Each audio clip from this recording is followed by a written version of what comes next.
grew his abaka business from nothing but the sweat on his back. But when his eldest son was born, his heart was moved. Moved to make a promise. A lifetime promise. To give him and all his children a brighter future.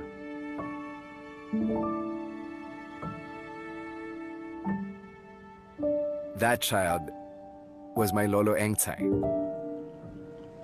Like his father, Lolo Engtai grew the family business. That was until the war broke out. The war forced us out of our home and destroyed what was left of our business. But my Lolo Engtai stood strong and bravely ushered our family to safety. After the war, he rebuilt their life with Lolo Chongan.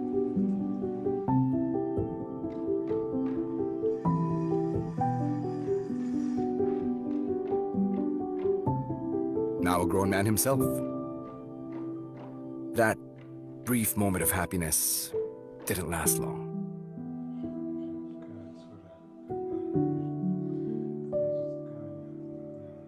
Lolo Chongan became the new family head. But without his father, he was lost. Fortunately for Lolo Chongan, his father's legacy made sure that he and his family were never alone.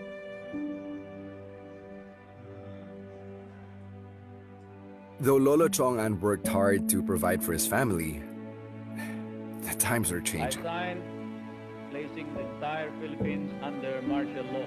The future seemed uncertain. But Lolo Chongan told his family to hold on to hope. He promised that they would be taken care of. It was that promise that allowed my father Benjamin and the rest of the family to make it to the new millennium. That new year was a celebration of how far we've come as a family and how much further we could go.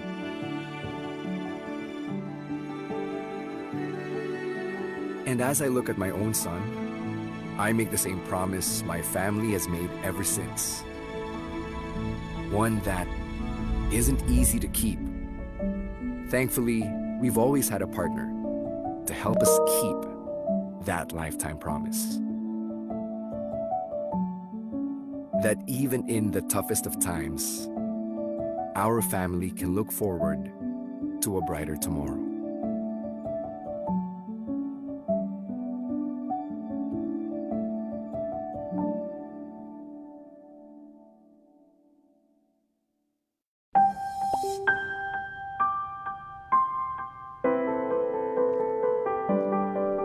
Financial security doesn't happen overnight. Pero lahat ng pinaghihirapan natin, baliwala if we're not in good health. Our priorities change, kaya dapat mag-set ng goals. And the earlier we prepare, the better. At Sun Life, we have plans that fit your financial needs as you go through life, so that in every stage, you'll have money for life. Let us show you how.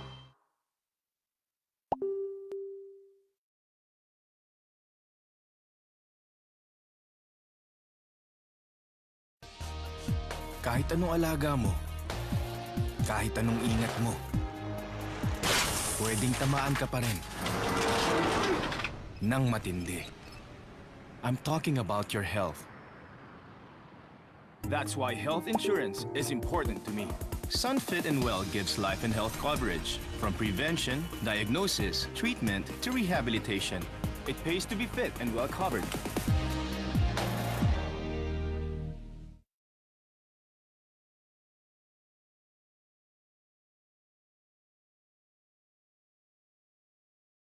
What have you planned for tomorrow? Are you waking up early or sleeping in?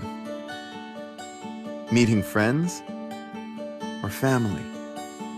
Business or pleasure?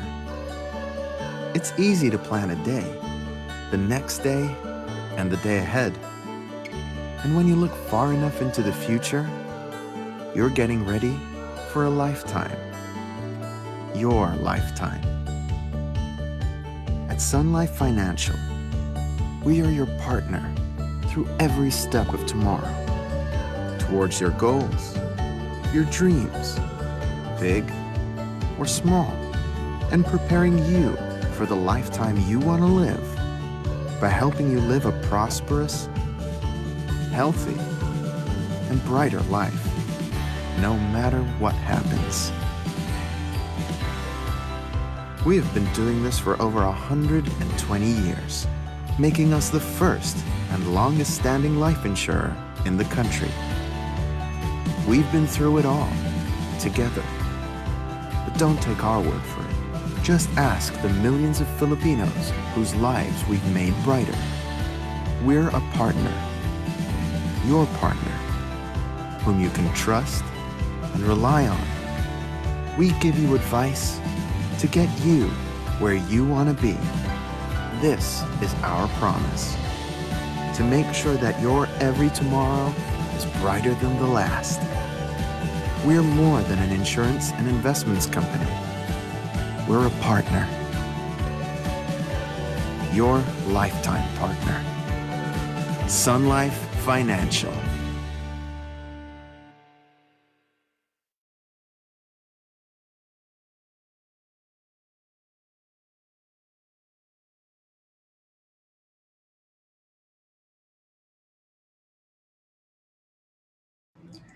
Good morning, everyone. This is BMJV Badile from Phoenix Pam. Can I request you to please change your name on the Zoom for the with the format your name slash your branch.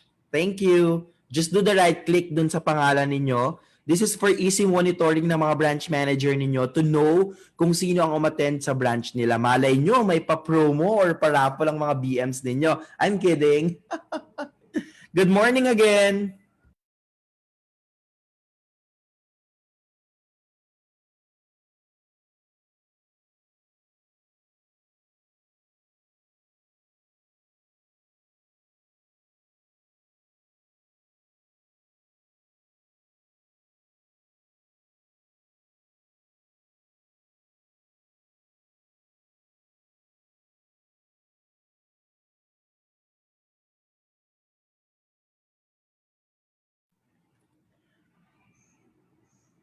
Again, everyone, please do change your name on the Zoom with the format your branch slash your complete name. Again, your branch slash your complete name. Thank you.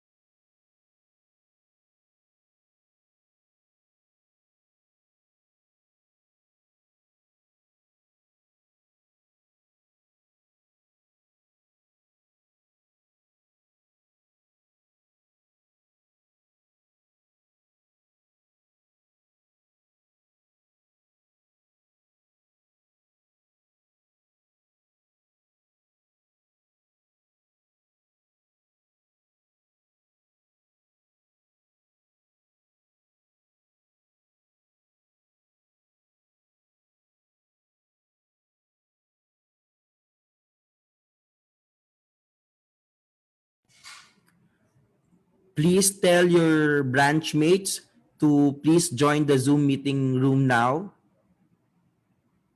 Tayo ay hindi pa lumalampas ng 1,000 kaya pwedeng-pwede at kasyang-kasya pa sila sa Zoom meeting room natin. Thank you. We will start at exactly 9 a.m.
light.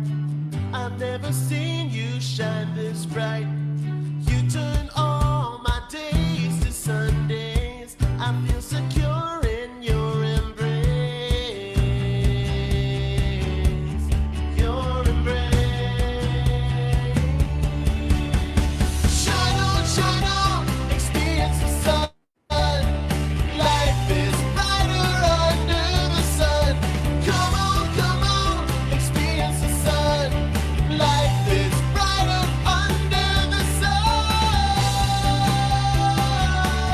Under the sun. My world's aglow 'cause you are here. I face tomorrow without fear. There's nothing that I can't get through. I'm so thankful there is you. There is you. Shine on, experience the sun. Life is brighter under the sun. Come on, experience the sun. Life is brighter under the sun. Under the sun. With you, life is sweeter. With you, I can dream bigger. The future's so much brighter under the sun. Shine on, experience the sun. Life is brighter under the sun. Come on, experience the sun. Life is brighter under the sun. Shine on, experience the sun. Life is brighter under the sun. Come on, experience the sun. Life is brighter under the sun. Under the sun. Under the sun.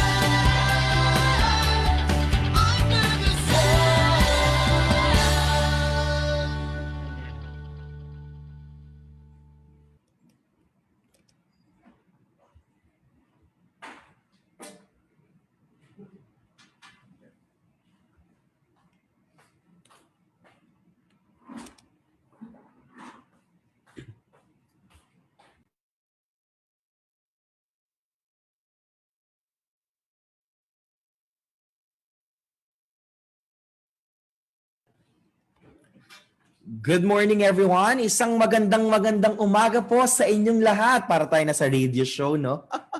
Patingin nga ako ng isang good morning, masaya at energetic na good morning to all the branch managers and to all the advisors who are here. Ayan.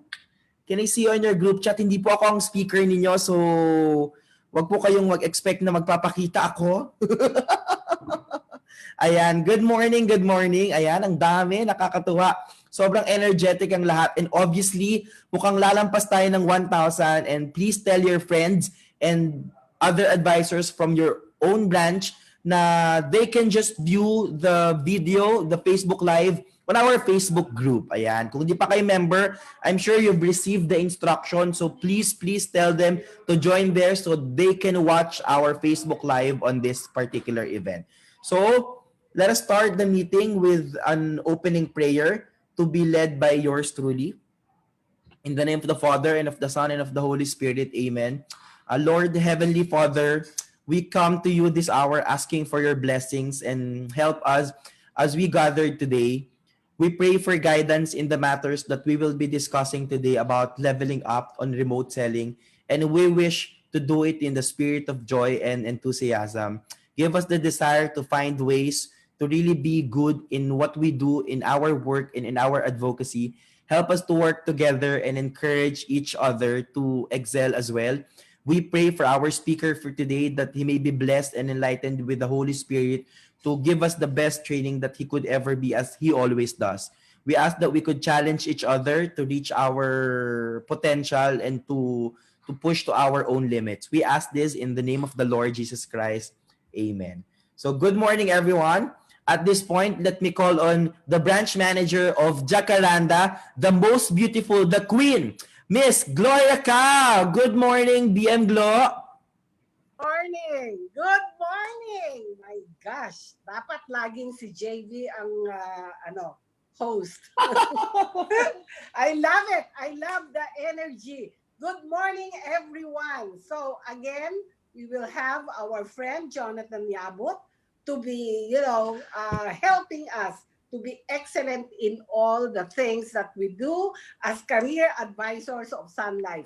I would like to welcome all and special shout out, of course, to all the branches that joined this particular training by our friend Jonathan Yabut.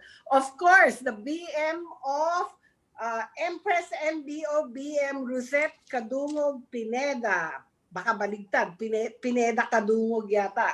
Okay? And of course, our BM from Golden Rain, BM Joe, no, it's not Joe. BM Julie Catalbas, of course, and my daughter, Jara NBO, BM Jocelyn Lim, and of course, my son, Phoenix Palm, JV Badile, ang pinakamagaling sa Sun Life. Shout out yan, okay. For IVNBO under BM Vito Orculio, Nonoy Sevilla of Miracle 3, BM Dr. Ray Carabacan, who is right now in the United States but joining us. Grabe ang mga BM. Okay, of course, si Ramil Gandola of Mango NBO. And Royal Ponciana by Joe Rivera. Ayan. And of course, Sakura by BM Meng Torres. And we have some friends that are joining us first time. BM Gigi Sikitin with her Hyperion NBO.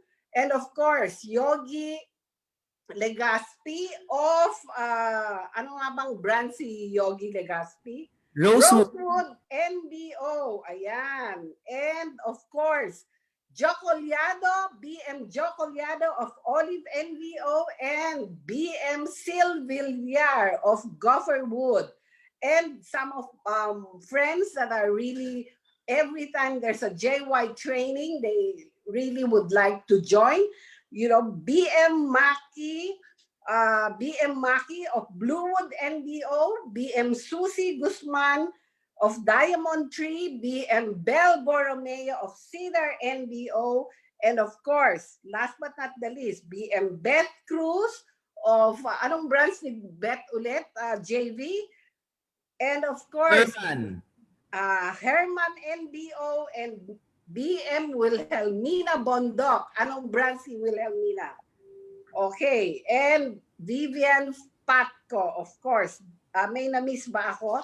Yan po ang mga BMs nyo that always look forward to training that all of you will benefit and become excellent in the things that we do in Sun Life. And of course, last but not the least, my branch, all the unit managers, the management team of Jacaranda NBO, and together with all their advisors that are joining us this morning. So maraming salamat, JV, for hosting.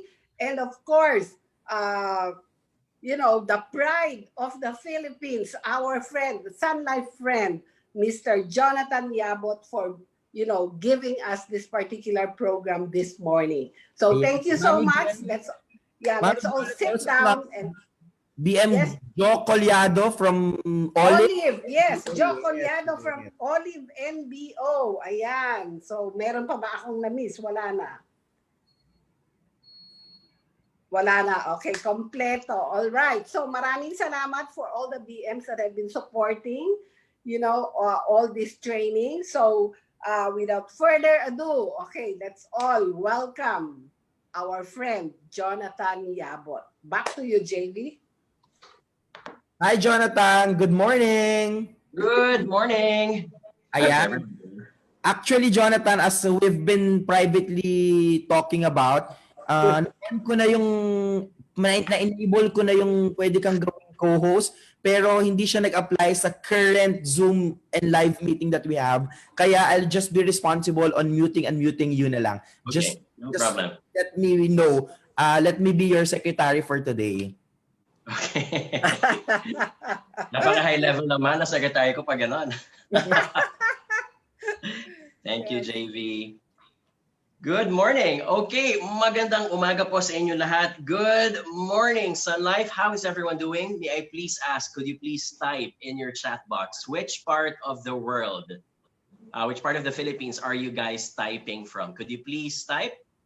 I just want to see where everyone is. Marikina, Makati, Quezon City, okay. Davao in the house as well.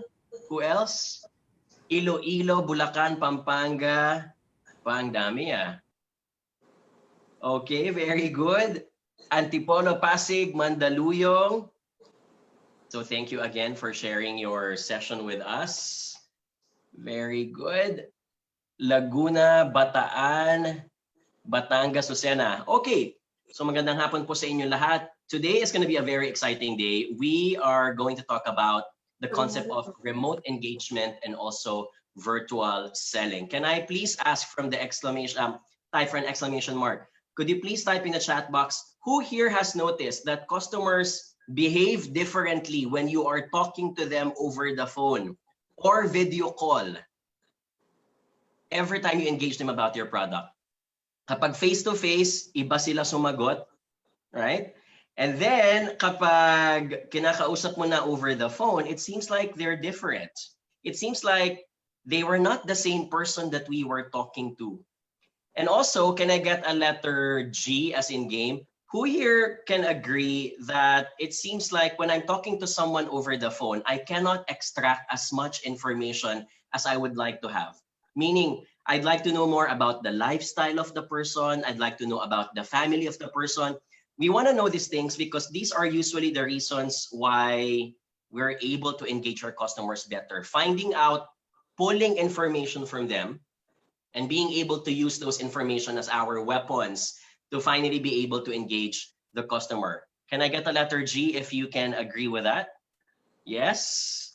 So that's going to be our session for today. Can I ask one more? Can I get a letter S as in Sun Life? Could you please type it? Who here thinks also that trust and reliability is not established easily when you cannot see the person face to face? Agree? So if you attended some of our sessions in the past, you may be familiar. We always know this. Kapag humihingi ka na ng down payment, let's say for example, pipirma na ng policy si client, right? It's very typical that when we ask them to put that money into the bank, a lot of them are gonna first ask, teka lang siya ba talaga ito? Ibabagsak ko na ba ang aking 20,000, 100,000 peso policy down payment? Or should I stalk the person first online, on Google, on LinkedIn, on Facebook? Because trust and reliability isn't there when you can't see the person face to face. So our goal right now is to ask ourselves, okay, if that is the case, how can I engage my customers better? And that's going to be our discussion for today. Let me just open my slides right now. So our topic is entitled Level Up Your Remote Engagement and Virtual Selling. Those are your handouts, by the way. If you'd like to get a copy, please scan the QR code. And I'd also like to ask you guys, please type in the chat box, another warm up. What are you looking forward this year? Could you please type in the last quarter of the year? I just want to see. Are you looking for more family time? Are you looking for opportunity? Vaccine? Ako, ma'am, hindi po mangyayari yan. The vaccine is not gonna work out. By the way, my QR code is not working. I think it's working for a different slide. So just please use the link muna, bit.ly Sun Life Remote. That's the correct one. I think the vaccine is going to be here for like 2 years pa or one. I came from pharma industry, by the way, so it's impossible to have a vaccine in 6 months. There is no such thing. And I will not be one of the first people who will try out the vaccine because you'll never know how it was created and how it was done. Leaders Conference qualification, very good. A medallion, very good. What else? More lives to secure, more prospects, apps, and awards, according to Bell. Thank you. So we're going to cover a lot of that in today's session. This is our company, by the way, JY Consultancy and Ventures. So you guys already know us. We've done a lot of sessions for Sun Life. We conduct public speaking, marketing, business engagement, etc. And we've done our sessions in many parts of the world, as far as Buenos Aires in Argentina, as far as in New York, in United States. We take pride for being Asia's worldwidest motivational and business speaker. And of course, we're very happy that Sun Life has always been our customer and partner for many years now. Also, if you're interested, pag mabitin kayo after this session, please have a look at our website. We do offer more than 40 free recorded webinars and counting. That's the QR code if you'd also like to scan. And also, I would like to thank you, Sun Life, because for the past 6 months, especially thank you to Gloria for this. You have been so generous in helping us help our frontliners. For the past 6 months, I think we have donated more than 100,000 pesos worth already of masks, PPE, and food. Tondo Medical Center is very close to my heart. Tondo is where I grew up. I lived in the slums of Tondo until the age of 17. Tondo Medical Center is also where my mom works as a nurse right now. And so I get to have firsthand look, front row seats of the audience on how their hospital needs a lot of help. And for that reason, can I get a virtual clap? Can I get an exclamation mark? Thank you, Sun Life, for this opportunity, because you have been so generous in helping our doctors, nurses, and our friends from Tondo Medical Centers. I was talking to my mom last night. Their numbers are still rising. It's not stabilizing, neither is it going down. Unfortunately, in their hospital, the trajectory is expanding rooms rather than closing down wards. So I don't want that to continue, and I hope and I pray that the situation also gets better. Okay, last commercial. A lot of you have been members of our Viber community for quite some time now. So this is our Viber community. Please do join. We are going to give away some tickets today just to excite all of you. As long as you get to answer our online contest, you have to message our admin and you have to give us the correct answer. The prizes will be the following. We are doing batch 2 of advanced techniques for using Zoom, Google Meet, Facebook Live, and Facebook Rooms, happening on November 12 and November 13. Can I get the letter A if you guys are excited with this? I hope you guys are. Very good, thank you. So we're gonna give away some tickets for that. We're also gonna be giving away some tickets for our Boost Your Confidence Public Speaking and Business Writing Bootcamp, happening on October 24 and 31. So you have to be very bibo and very quick with your fingers in answering our online contests. Okay, let's start. I'll be fixing the QR code later on. Ibang client yung nakalagay sa QR code. So please use instead the bit.ly/sunliferemote. Okay? Prepare to engage in the following activities spread across the session. Chat box time, participate in the poll, and also we're going to be reserving 2 parts of Q&A, one after 10 o'clock a.m. and the other one after 11 o'clock a.m. This session is 3 hours and we will be ending at 12 p.m. Okay, question. Let's please type in our chat box. How do you feel about your work these days? Could you please type? I am taking it one day at a time. I need more equipping and training so I can give my best. I want to release those feelings and emotions, okay? Because the key to self-improvement is self-awareness. Letter C, so many things are new, but I am resilient and I'm evolving to the new normal. I hope I'm in letter C, but sometimes I'm also in letter A. I feel like I'm overwhelmed with so many things that are happening today. But my goal is, okay, now that I feel overwhelmed, how do I equip myself? And eventually, how I become resilient in the new normal. Madaming letter C, pero madami din nagsasabi letter A and B at the same time. That's fine. The goal is to acknowledge those feelings. Don't bottle up those feelings, right? Acknowledge them and determine your next step. So let's start this session with communication because that's the topic, remote communication. Communication is generally composed of 3 elements. Number 1, it's composed of language, meaning it's written or verbal, but you have to make use of either characters. So could you please type in the chat box, anong alphabet ba ito? Or anong language itong nakalagay sa harapan ninyo? That's right. So it's the alibata. Very good. And number 2, language is also composed of sound. There are certain languages in the world that are very sensitive to sound, meaning it's dependent on tone and pitch. Case in point, when you look at the Chinese language, if you've been in a Chinese-owned building, can I get a letter C if you've been to one? And can someone tell me, for example, what do you notice in the elevator kapag Chinese-owned building? Merong nawawalang number sa elevator, and you will see it now in front of your screen. Not the 13. 13 is more of a Western superstition. In the Chinese culture, however, it's number 4. So when I was living in a Chinese-owned building one time, I noticed that there was no number 4 floor. It was 3A and 3B. And the reason for that is because in the Chinese language, the number 4, which is 4, is the same as the sound of the word death, which is s, right? And so that means for them 4 is a very unlucky number. This is why you will notice a lot of them try to avoid it in business names, business dealings, and plate numbers, etc. So indeed, language is not just about characters. Language is also about the sound, the tone, and the pitch. We vote for politicians around the world when they have lower, deeper voice. Anchors in news, television, radio don't have boses ipis. All of them have deep, dark, down voices. Why? Because they're more authoritative if they have deeper voices. The lower your pitch is, the more commanding and guapo you assume to be. When you speak over the telephone, have you noticed kapag mababa ang boses, meron kang feeling na guwapo ang lalaki? Can I get a letter L if you can relate to that? And then pag nakita mo yung totoong buhay, ay hindi pala. But then again, you got fooled because we always dream and we always like imagine that someone who has a deeper voice is like tall, commanding, authoritative, leadership material. Okay?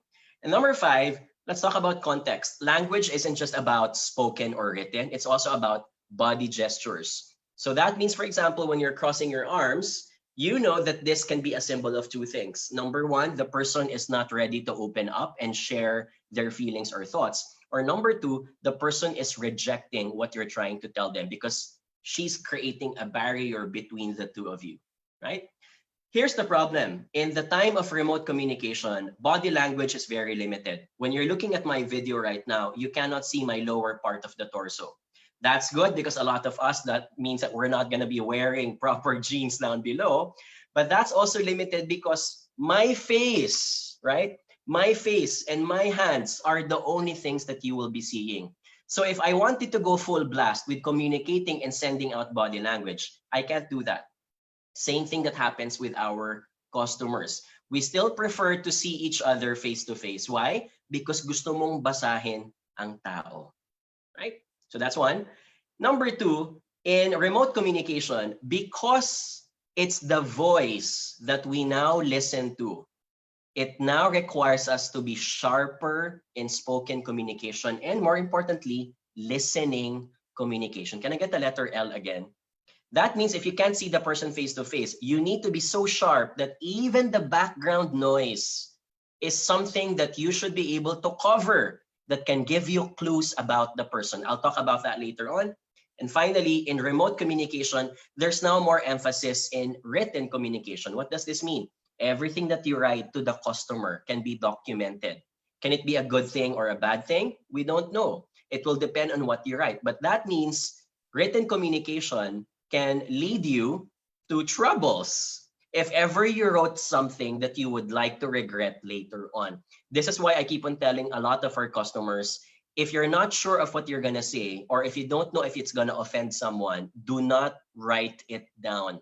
If there is a way to communicate with someone first, face-to-face or verbally first, do it verbally. Kapag nagkaroon na kayo ng agreement, that's the only time that you document it via email or via SMS. Because as we all know, screenshots are, can someone type in the chat box? Letter F. Screenshots are forever, right? Forever sila, guys. You will never know if what you wrote down is something that you will regret for the rest of your life, right? So today's session is going to be about how do we improve our remote communication skills.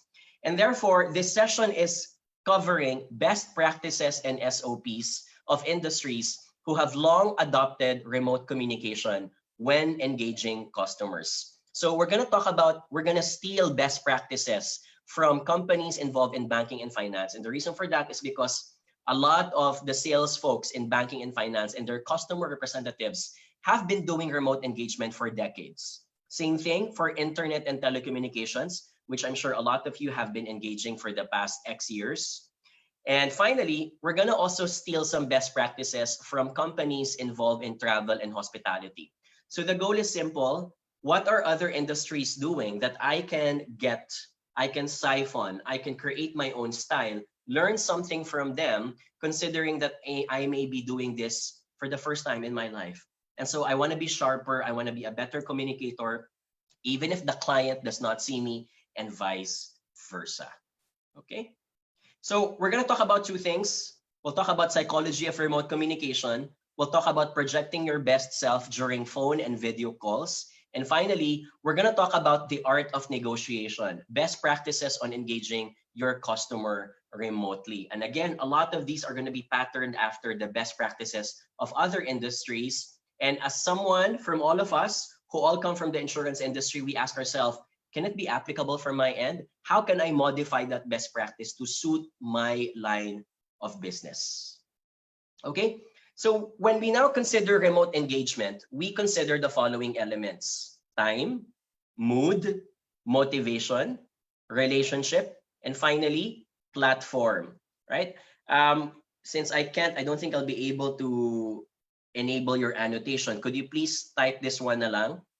Could you please type in the chat box, which of the numbers do you think is the hardest to control in a phone call, or in a Zoom call, or in a Facebook Messenger video call? Number 5, number 2, 4. My personal experience, I think mood is very hard because you'll never know what, you can control by deciding what time of the day. Some people are not in a good mood in the afternoon after a long day, but none of them want to make a phone call in the morning because they're busy with work, right? Platform also, I have to say, is sometimes hard to control when you're in a location when internet connection is not reliable, right? I always say, I keep on joking this to my friends, saan ka nakakita ng isang bansa, i.e. the Philippines, wherein nagbebenta ang mga internet companies ng backup subscription plans? Can I get an exclamation mark if that is so funny? It is, right? I've never seen a country that sells, get now your backup subscription plan, hashtag because your own subscription plan may not be reliable. You can't find anything like that. And I feel so sad about it because that means we're normalizing that this is the quality that we get, when I think the Filipino is so talented and we deserve better internet connection. Right? And I'm throwing this both on the private and public sector, because while the private sector needs to invest more, the public sector needs to allow more licenses for the private sector to create those cell sites, right? And those cable submarines. I came from the telco industry also. I spent 5 years in Globe Telecom right after graduation. So yes, when you look at all of these now, number 2, number 1, number 3, number 5, number 4, kaya mong ayusin yan over time, right? As long as you get to know the person, it takes time. But number 4 is something that when you have the right skills, you'll be able to manage it, right? So I asked this a while ago, but I want to get a level of intensity. Could you please type on a scale of 1 to 10? Customers behave differently when you talk to them face to face. Could you please type? I want to see how do you call this? How intense do you feel about this? Okay, number 9, number 10, very good. I would also say the same thing. I would say number 10 from my end. So customers behave differently when communicating remotely. Number 1, please take note, and you may notice this. Customers are braver to multitask. The longer the call is, maghahanap ng paraan si customer na gagawa ng ibang bagay. Why? Because they feel like they're wasting their time too much on the phone call. So by the 5th minute, anong gagawin niya? Titingin na siya sa kanyang laptop, titingin na siya sa kanyang smartphone, magsa-start na siya maghugas ng pinggan, or sometimes magsa-start na siya magluto or magsampay or whatever it is. So now, if you were the customer, how do you draw the attention of, let's say, the managing director? Kunyari lang, you're from Sun Life, you're engaging, let's say, the managing director of a big company. How do you get the attention if he thinks that he's a very busy guy and that this is the least of his problems right now, right? Number two, they can be mentally absent. The mind wanders when you don't have a focal point because they don't see you face to face right now. The eyes are not there. Hindi mo pwedeng hulihin kung nakikinig sila. They now will start thinking of something else. Can I get an exclamation mark if you also agree with this? Yes? So that means, again, let's look at the classic example. Si managing director. How do you keep that managing director thinking and asking questions about your insurance policy, right? Can I also get an exclamation mark? And I'm guilty of this as a customer sometimes of insurance. Have you been in those situations where kinakausap mo over the phone and then after a few days, babalikan ka ni customer and then sabihin niya, ano nga ulit ito? Pakisend nga ulit yung information about this. Have you been in those? I'm sure you've been in that situation many times. Why? Because while in the meeting over the phone call, yes siya ng yes. You know that the client was not listening at all. And a lot of us will not likely listen because while we are physically present over the phone, we were mentally absent thinking about other things. Our goal to minimize that workload and to avoid any miscommunication is to make sure na, sir, boss, whoever you are, please look at this. This is the attention that I want you to give. And these are the reasons. Have you been in those situations wherein the percentages are being fought? Can I get the letter P? Because they were not properly listening, but in the discussion, you know that you clearly explained. So kunyari, yung mga, when you talk about the mutual funds and the fund value, the 4%, the 8%, 10%, I'm lucky because my Sun Life advisor, I'm not sure if Chris is in the room, by the way, but Chris is very good when she says, oh, Jonathan, this is assuming market rates. It does not mean it's a guaranteed rate. And yet we have clients who nod ng head during the discussion, and then they thought that that money that was being written down on that sheet of paper was a guaranteed amount. Can I get an exclamation mark if you can relate to that? I'm sure you can, right? So our goal is to find ways to get their attention during that.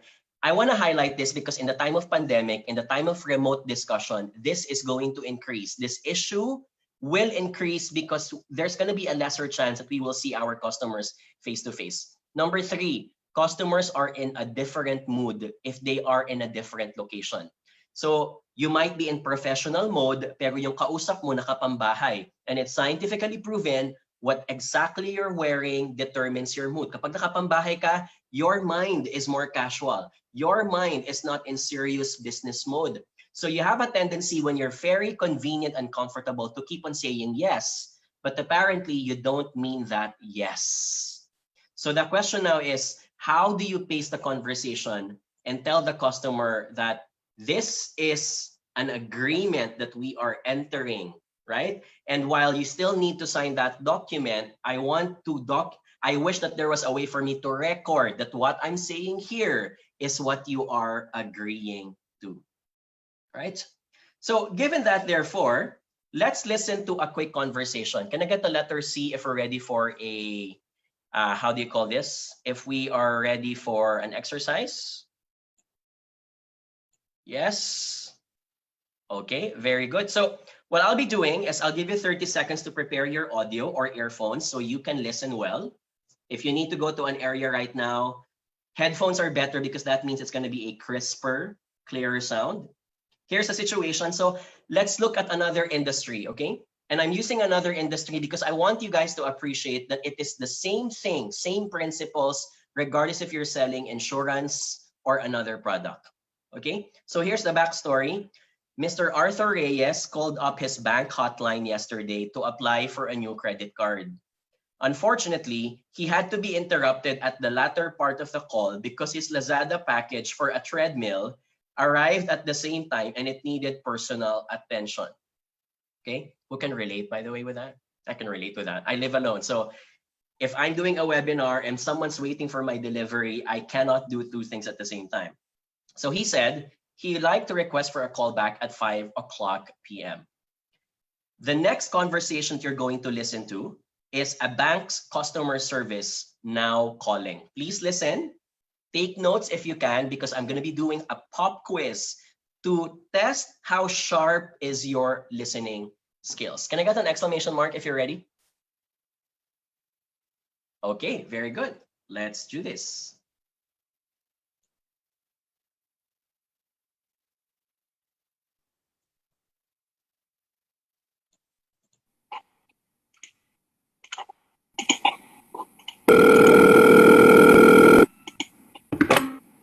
Hello? Hello? Hi, good afternoon. This is Janelle from Banco de Manila Credit Card Department. May I please speak to Mr. Arthur Reyes? Yes. This is Arthur. Who's this again? Sir, this is Janelle. We had a quick conversation yesterday about your credit card application, and you requested to be called again today at 5 o'clock p.m. Sir, is this a good time to call? Yes, what do you need again? Thank you for your time, Mr. Reyes. I will need to confirm if your chosen credit card with us is the Visa Gold that has an annual fee of 5,000 and up to 5 free supplementary cards for life. Hello, Mr. Reyes? Hello? Mr. Reyes? Yeah, sorry. I had to reject another call. Yes, correct. That's my chosen card. Thank you, Mr. Reyes. Yes, I need to ask again your mobile number for verification. That will be 917-123-654. And how about your birth date? July 2, 1973. Thank you for that information, Mr. Reyes. I will be sending you an email confirmation. Please reply to it as this is the last step of your identity verification. Sir? Sir?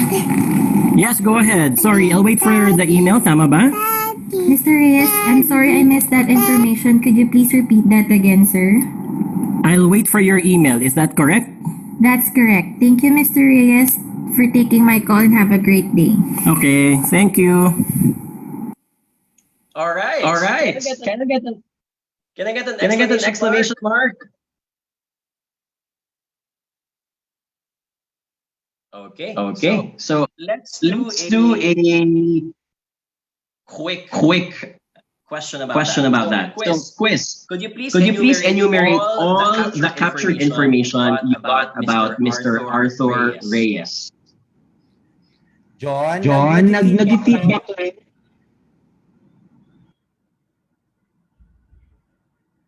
Hello? May feedback pa ba? Wala na. It's okay na. Thank Okay, you. ayan. Sorry, I had to turn on kasi the sound kanina. Thank you for calling me out on that. All right, so please type your answer in the chat box. Enumerate all the captured information you got about Mr. Arthur Reyes. So let's be specific. I want to be as specific as possible. So what we know about him, thank you for sharing. So pati yung mga mobile numbers nilagay nyo pa. Very good, very sharp, right? Number one, we know that he's applying for a Visa Gold credit card from Banco de Manila. We know that his phone number is as such. His birth date is July 2, 1973. Is he 42 years old? No, yeah. I'm calling that out. Baka hindi ka nagbabasa. Okay, but we know that his birthday is July 2, 1973. There are a lot of things. So when you look at a person who's talking over the phone, these are what we call as the observable facts. It's easy to capture them because they're black and white. What we want, however, in remote communication is to be sharper in understanding other information that are usually not unearthed. Case in point number one, we know that he probably has a pet dog at home. Can I get the letter D? That's one of the easiest things that you will capture. And I have to highlight that knowing that someone has a pet says something about the person, either the lifestyle, the things that makes him happy, right? Number two, he uses an iPhone. Right? Very good. Thank you, Irvin, for not everyone captured that information. He used an iPhone. That's very important because if you're selling anything that involves an iPhone, you know that he's already a captured market, right? So that's number two. Number three, Some of you may have missed this out, but in the beginning of the call, the opening credits of Game of Thrones was playing. It was very faint, but it can be heard from there. Can I get an exclamation mark? Can I get a letter G if you heard that? So that's very important because that means that this guy has either cable TV or is streaming it from the internet. So you have an idea already how the person has a lifestyle in terms of entertainment. The guy could be tech savvy. The guy could be geeky and wanting to watch these kinds. You know the genre of films or TV series that he likes watching. And number 4, he likely, okay, I'm going to use the word likely, is married and has a kid. So meaning this guy's a father. Can I get an exclamation mark again? If we're seeing the difference. So I want to highlight this because an average person is only going to capture the color blue. The one who goes and pursues more information also captures the one in color red. And as folks who now need to engage our customers, we need to capture both. Why do we need to capture both? Well, if you've captured those information too, you can use this information to your advantage. From the smallest things, such as making a small talk, preparing things that can delight the customer, or using them as your warm-up conversation every time you do a meeting. I'll give you some more example, and this is where background noise can give you so much important information about your customer. I cannot further highlight this in the telco industry, in the cable TV, in the internet industry, in the credit card industry. This is one of the things that need to be tested if you are good enough to engage a customer over the phone. Background noise is where you use the context clues to win relationships. So you can kick it off with a smoother conversation. For example, is the person preoccupied? Is the person traveling, relaxing at home, running errands on the street? Is the person in the clinic because he's preoccupied for himself or for a family? So you start asking, is this a good time to call? Should you reschedule again instead for another time? Or in the middle of the conversation, the person doesn't want to hang up, but it might be a good time instead to hang up because this conversation is not going anywhere that benefits you. Or you can say, after the conversation, despite all the distractions, the client was still able to collaborate. You tell at the end of the meeting, sir, I appreciate your time despite your very busy schedule. Thank you for meeting up with me, right? Or lifestyle, just looking at a video call. Let's say nasa Zoom kayo, knowing what is at the background, the room accents of the person, gives you an idea about the socio-economic class of the person. Knowing the music background, the kinds of films that he watched on Netflix, on TV, these are things that we need to capture so that we ask, I also finished that TV series. That's another way to build rapport with that person. Or if you see a lot of plants, you can start kicking off the conversation now that I am also a plantito or a plantita just like you. And we know this in the insurance industry. In many ways, we win conversations not because we kicked off the meeting immediately selling the insurance plan, but because we kicked it off with something that made the person feel more comfortable with you. Can I get an exclamation mark? This is not rocket science, by the way. A lot of you may already be applying this in real life. I'm only here to put structure and say, we need to be sharper. We need to put this as a staple part of our listening skills. And finally, family, which I think is one of the easiest things to do in Filipino culture. Starting to notice that the person has partner and kids in the background, guests or pests. You start asking the question, so how's your family doing? How are the kids' online classes these days? These are, kumbaga ito yung bala that you can use anytime in the conversation. The moment there is an awkward silence and the moment that you want to navigate and maneuver the conversation to something else. Now, I want to put it with a grain of salt. You might say, teka lang, Jonah, won't I sound like I'm snooping around? And the answer is, well, at the end of the day, you know it already. Please apply the balance. We call that in psychology as the Goldilocks rule. Strike for the balance, not too hot, not too cold. Not invading too much of the customer's privacy, pero hindi ka rin dense. Just the right amount that you're able to get the context clues which you can sell late, because you can use for selling later. Can I get the letter G? And I want to say this because the Goldilocks rule applies to everything in life. Every time someone gives you a piece of advice, you don't take it literally and neither you put it into the extreme. You always get what's applicable, just the right amount, and adjust to the context that you are facing. Okay? There's a term for this in Korean language, and I love this word. It's called nunchi. Nunchi in Korean means I measure, the subtle art and ability to listen and gauge others' moods, even if they are not literally telling it to you. The awareness of your surrounding that allows you to read the atmosphere and react to it appropriately. Can I get the letter N? I love that there is a label for it. Do you think there's a counterpart for this in the Philippines? Meron bang word for this? Kung meron siguro, it's a phrase like, wag kang manhid. Or makiramdam ka to your surroundings, right? There's another word for that in Japanese, and it's called kukiyomenai. It's a slang term. It means a person who cannot read the air. Nasa tapat mo na, hindi mo pa rin magets kasi manhid siya, right? So as folks who engage our customers over the phone, yeah, dense, very good, Dante. Napaka-dense niya, right? As someone who engages our customers over the phone or via Zoom or Viber or Facebook Messenger, right? Try to avoid being that kukiyomenai, wherein a lot of things are now compatible that you can use to sell your products better. All right, let's do a quick energizer. I want to give away free tickets for our advanced techniques for using Zoom, Google Meet, and Facebook Live. Can I get the letter V if you guys are ready? Very good. So I'm going to check now my Viber, and you have to send me a message. Contact the Viber admin so we can give you free tickets. And if you happen to be the winner, that's the Viber QR code, and that's also the link. Please send us an email, jonathanyabut@jycbasia.com, displayed on your screen. I'm going to look now at my Viber, and my question is, how many blocks are there on the screen?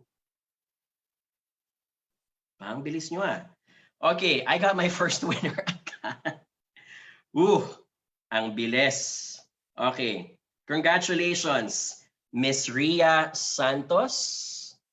Can I get an exclamation mark, Ria, if you're hearing this right now? Can you give an exclamation mark on the screen? Ang bilis nyo guys ah. Okay, the correct answer is 9.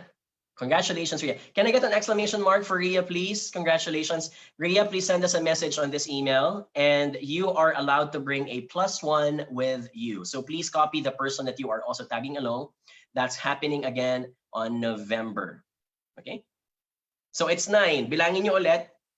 You may be failing to count the number of blocks sa likod na pinapatungan nila. That's why it's number 9. Okay, so Ria, that's her session November 12 and November 13. That's a ticket worth 799 pesos times 2 plus your with your +1. We'll be happy to see you there. We'll be giving away some more tickets later on, so please continue being active in our class. Okay, next poll. It can be more challenging to understand the customer when you cannot see their body language, surroundings, and their eyes, especially their hesitation. Could you please type in the chat box? Especially their hesitation. Yes, of course. Sometimes, nagno-no na si customer, hindi mo mabasa because some people, especially Asians and Filipinos, don't know how to say no, right? Yung kanilang no, sometimes it's a yes, and so it's giving you wrong sending of message. Pursue ka ng pursue, yung pala, the person has already made up their mind that they're not at all into it. And that's important because our time is important also. And that time allotted for a customer who may not be interested at all could have been allotted time for another customer, right? That we can invest more time. So in lieu of body language, be sharper with listening, read between the lines. And a lot of these things are not mentioned literally. They are mentioned using sounds. For case in point, in the contact center industry, they call this as hesitation marks. Hesitation marks refer to big sigh, or interruption, meaning they keep on interrupt you in the conversation. Why? Because their goal is to keep on shutting down the ideas that you want to say because they want to prove that they have something right to say. and because they want to end the conversation. Another example of hesitation mark is silence. So the inability of the person to keep on reacting. An interested party is going to keep on saying, yes, that's right. So the affirmation is always proactive. But a person who may not be interested is going to give you a bored silence or a long pause. This is not rocket science. Many of us have been doing this. Many of us have experienced this. But when I put structure into it, I want you to designate this to a certain space in your mind that when you keep on seeing and listening to this, you have a better idea. Is the customer worth pursuing? Or do I need to say something that can change the interest of the customer to my advantage? Can I get a letter H if we're acknowledging hesitation marks? Right? Another example, what we call as doubt marks. Doubt marks in the contact center industry refers to the abuse of adverbs. A customer who keeps on saying the words actually, basically, essentially, lahat ng mga adverbs na may li, is a tendency, scientifically proven in a lot of studies, is a case of a client who might be hiding something. Can I get a letter A if you've noticed that? Ito yung mga clients na, actually sila ng actually, right? So either they're insincere, they feel intimidated by you. I also have to highlight that. A person who's intimidated will likely use a lot of adverbs to make themselves sound as if that they're secure and sophisticated, right? Another reason why people use adverbs is because they're lying, right? So when someone asks you, John, dumating na ba yung kasama mo, yung katrabaho mo? If you're trying to hide the truth, you will tell your boss, boss, actually, nandyan na siya eh. Can I get an exclamation mark if you read between that line? That's where we abuse those adverbs. Actually, basically, essentially, technically, apparently, right? So these are things that you need to start reading. And when the person keeps on repeating it, the person is not as confident as they would want to be, right? When we talk to our loved ones or our kids, do we keep on saying the word actually? Of course not, because we are in our most comfort zone, right? Thank you, Reina, for giving a label. The word for that are crutch phrases or crutch words. And if you attended one of our webinars last month, or if you attended our Boost Your Confidence Speaking Skills and Business Writing, we mentioned a lot of those in our training as well. Another example of other crutch phrases, ito yung mga to be honest, in fairness, to be fair, sa totoo lang. So the tendency of a person of wanting to hide or overcompensate for something that they don't believe in is by adding those crutch phrases. So totoo lang, gusto ko talaga yan eh, right? To be honest, you know, I really wanted to get this. But there is a form of doubt and hesitation also from that line. Can I get a letter D again if you're reading between the line? So now that you can't see the person's body language, now that you can't see their face, those are the markers that we need to be sharper with. And they're called doubt marks. Another one, what we call as inattention marks. In the contact center industry, inattention marks refer to always asking you to repeat the question, frequent pauses, and delayed response. The moment you notice that the person is giving a lot of inattention marks, you need to change the pace of the conversation. We'll show you later some tactics on that, but it only means one thing. What you're doing right now is not working. What you're doing right now is risking that whatever you're saying, makakalimutan niya ni customer later on. So when you get a lot of inattention marks, for example, it only means one thing. Kailangan mong mag-give ng extra care. So sometimes my best practice, I would send a summary of the conversation via Viber. Because I know that in that 5-minute conversation, that client was not listening well. And he might be misled to think of things that he thought he heard, but he was making it up. Can I get an exclamation mark? If we're clear with that? Yes. So these three things, again, hesitation marks, doubt marks, and inattention marks, they're going to increase. The frequency of these things are going to increase in the time of COVID-19 when we cannot meet our clients, a lot of them, face-to-face. This applies whether it's on video conferencing or a phone call. Okay? So let's go back to Arthur. Let's go back to Mr. Arthur Reyes. Remember his conversation? We knew that there were a lot of inattention marks from Mr. Arthur Reyes. Number one, there was a consistent delay in the response. And obviously, we've seen that. There was the kid, there was the Game of Thrones, which means he was probably watching HBO while that was happening. That means that everything, yung Visa Gold credit card na yon, he might not be fully 100% aware that he was already saying yes, right? And that's why the phone call was recorded. And if you notice, the customer representative had to repeat everything in summary, such that if something happens wrong in the end, sir, sorry po but we recorded the conversation and I even summarized everything for you. So that means you were giving me your consent. Another inattention mark, Mr. Arthur Reyes kept on asking the question to be repeated. That's an example of someone who was not listening all throughout. Number three, there were a lot of ongoing stimuli. So we mentioned the baby, there was a barking dog, there was the sound of Game of Thrones. These are all stimuli competing for his attention, right? So you're not sure if he was writing down the details. You're not sure if he's really meaning what he said, right? The next step now is, what will you do to get his attention focused during the conversation, right? You can't tell, Mr. Arthur, makinig naman po kayo, importante po itong sinasabi ko. You can't say that to a customer, right? So what are the ways to get the attention? We'll talk about that later on in the third part. But for now, I'm trying to put and warm up, put us all in the same page that this is the challenge we are all facing in remote communication today. Can I get an exclamation mark if you're acknowledging that the game has changed? Right? Iba na ang labanan. So ang labanan ngayon is not just about, if the labanan before is how often or briefly can I meet with a client face-to-face. Now it's about who's the fastest to respond and who can connect the best kahit hindi ka nakikita ng kliyente. That's the name of the game today in the time of pandemic, at least while we're still quarantining in the safety of our homes. Okay? Can I get an exclamation mark again? Again, that's your QR code. Sorry, that's your link if you'd like to get a copy of the handouts. Okay? Can we do another listening exercise? Can I get a letter E if you're ready for another one?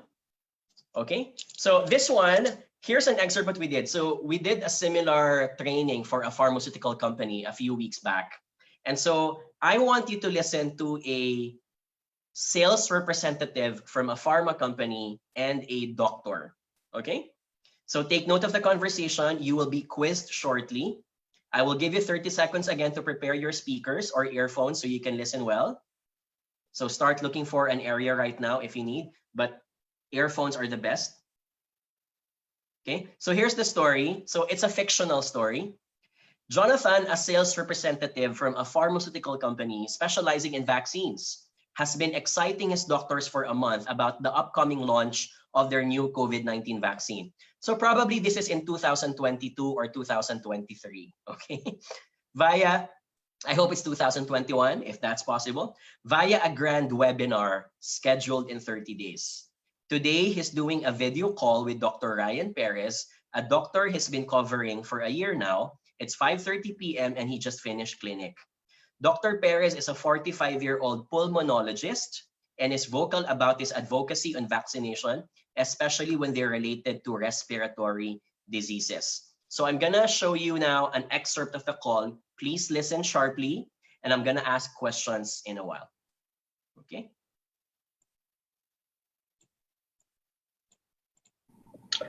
Hi, Dr. Perez. Thank you again for taking my call. Doc, I know it's been a busy day. How are you? Well, it's been a long day in the clinic. I see, Doc. Doc, may I check if you got my invitation via email about our upcoming webinar? No, not yet. What is it about again? Doc, it's for our upcoming launch of our COVID-19. Yeah, so my colleagues have mentioned about it, but is it already approved by the FDA?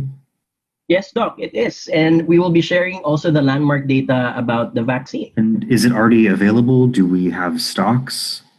Yes, Doc, we have stocks. It will be made available by end of the month. So the launch of the vaccine via the webinar is on the 15th, and then the availability will Okay, well, so it seems like it will still take some time then. Well, Doc, the target is that we can have the patients vaccinated by end of Jonathan, the month. I'm excited about it, but I'll be honest with you. It usually doesn't happen when you say it will be done by this time, so I'm lowering my standard. I understand, Doctor. We're trying our best, and we have the same objective of delivering the vaccines as fast as we can for the patients. And we also understand that your time is also very important for us. Okay. Can I get an exclamation mark if we capture that? Can you please type your first impressions of the doctor, of this customer? Masungit ba? Tired, lousy, exhausted. The doctor cuts you. Okay, pagod. So, okay. So thank you for giving your first impressions. And recording. We don't like this kinds of customers, right? Can I get an exclamation mark? We don't like this guys. Or at least it's not the right time to talk to this kinds of customer. Syempre, una kong tatanungin kasi naman, but pag sa time na yon, it was not the best time for Jonathan to engage that customer. So, quiz is, what was the mood of Dr. Perez? A lot of you mentioned that already. Question though, can I ask, give me a specific adjective. When the call was starting, he was exhausted. But could you also please type, when the call was ending, what was the mood of the doctor? Nung patapos na. Was he even more irritated at the end compared to in the beginning? He was, right? So parang nag-progress. Nag-progress palalo ang kanyang irritation over the conversation. Do you think Dr. Perez will attend the webinar? Perhaps no, right? Okay, could you please share, what do you think was that part of the conversation that triggered the doctor at the last part? Okay, I like this response. Mukhang may pinagdadaanan. Very good. So here's where you start reading the context clues. It seems like in the conversation, the doctor, humuhugot siya from a past experience when he said that whenever you say these things, they don't happen. So here's where the doctor now is, and it seems like the doctor is seeing something for the first time. You will notice that customers are braver when they don't see you face to face. Can I get an exclamation mark? Customers are going to be braver. Why? Because takot tayo usually mag-confront. That's a very Filipino thing. We don't like confronting, but when we cannot be seen, we become braver. That's why in the world, ang pinakamatapang mag-type sa keyboard ay mga Pilipino, right? Pag kinausap mo, harap-harapan, akala mo kung sino mabait, hindi ka pinapansin, or wala lang, and then by keyboard, they could type everything else, right?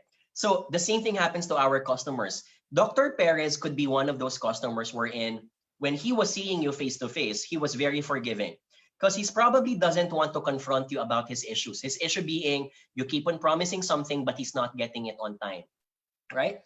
And finally, because you had to converse with Dr. Perez over the phone or over a video call, he had the courage to finally say it to you. Eh lahat naman ng mga webinar nyo, lahat naman ng mga stocks nyo, kapag kailangan ng stocks, hindi naman nagiging available. Paano pa kaya ito?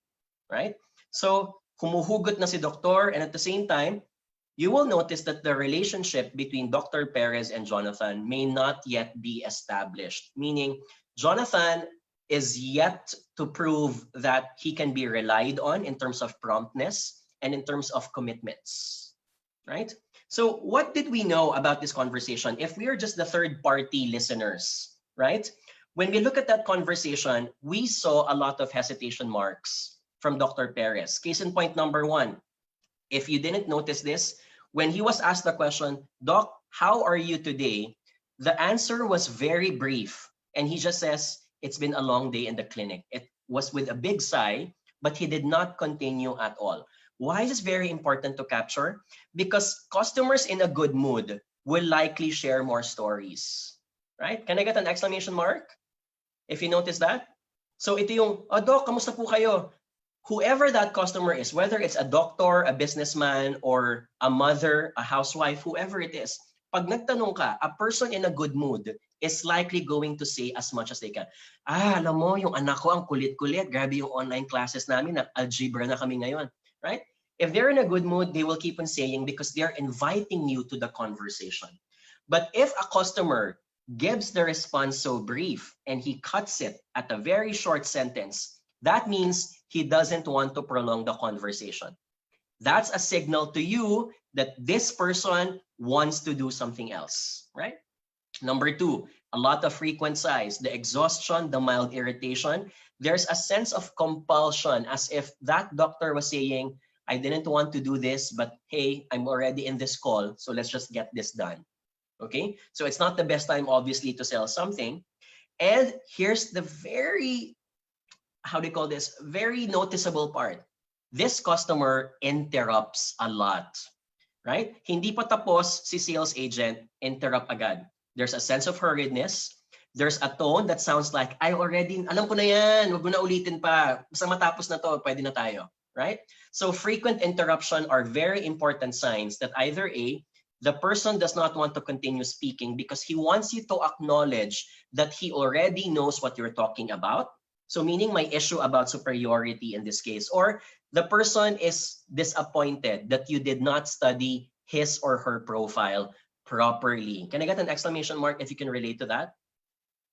So I appreciate, for example, from an insurance perspective, I appreciate insurance financial advisors who will keep on telling me, John, are you familiar na ba on this? So the tone, for example, is questioning and consultative, rather imposing as if you don't know anything about the product or data. So that's a skill. We need to know which kinds of clients are gonna respond positively to that, or some clients who are gonna feel offended kung ina-assume mo na wala silang alam totally about the product that you're talking about. Can I get an exclamation mark again? I'm sure you've seen those kinds of customers, right?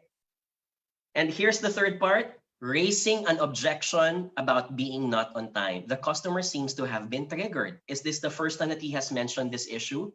Could the exhaustion be contributing to the irritation such that the doctor, for the first time, raised that objection? Okay, all good? So I want us to go deeper.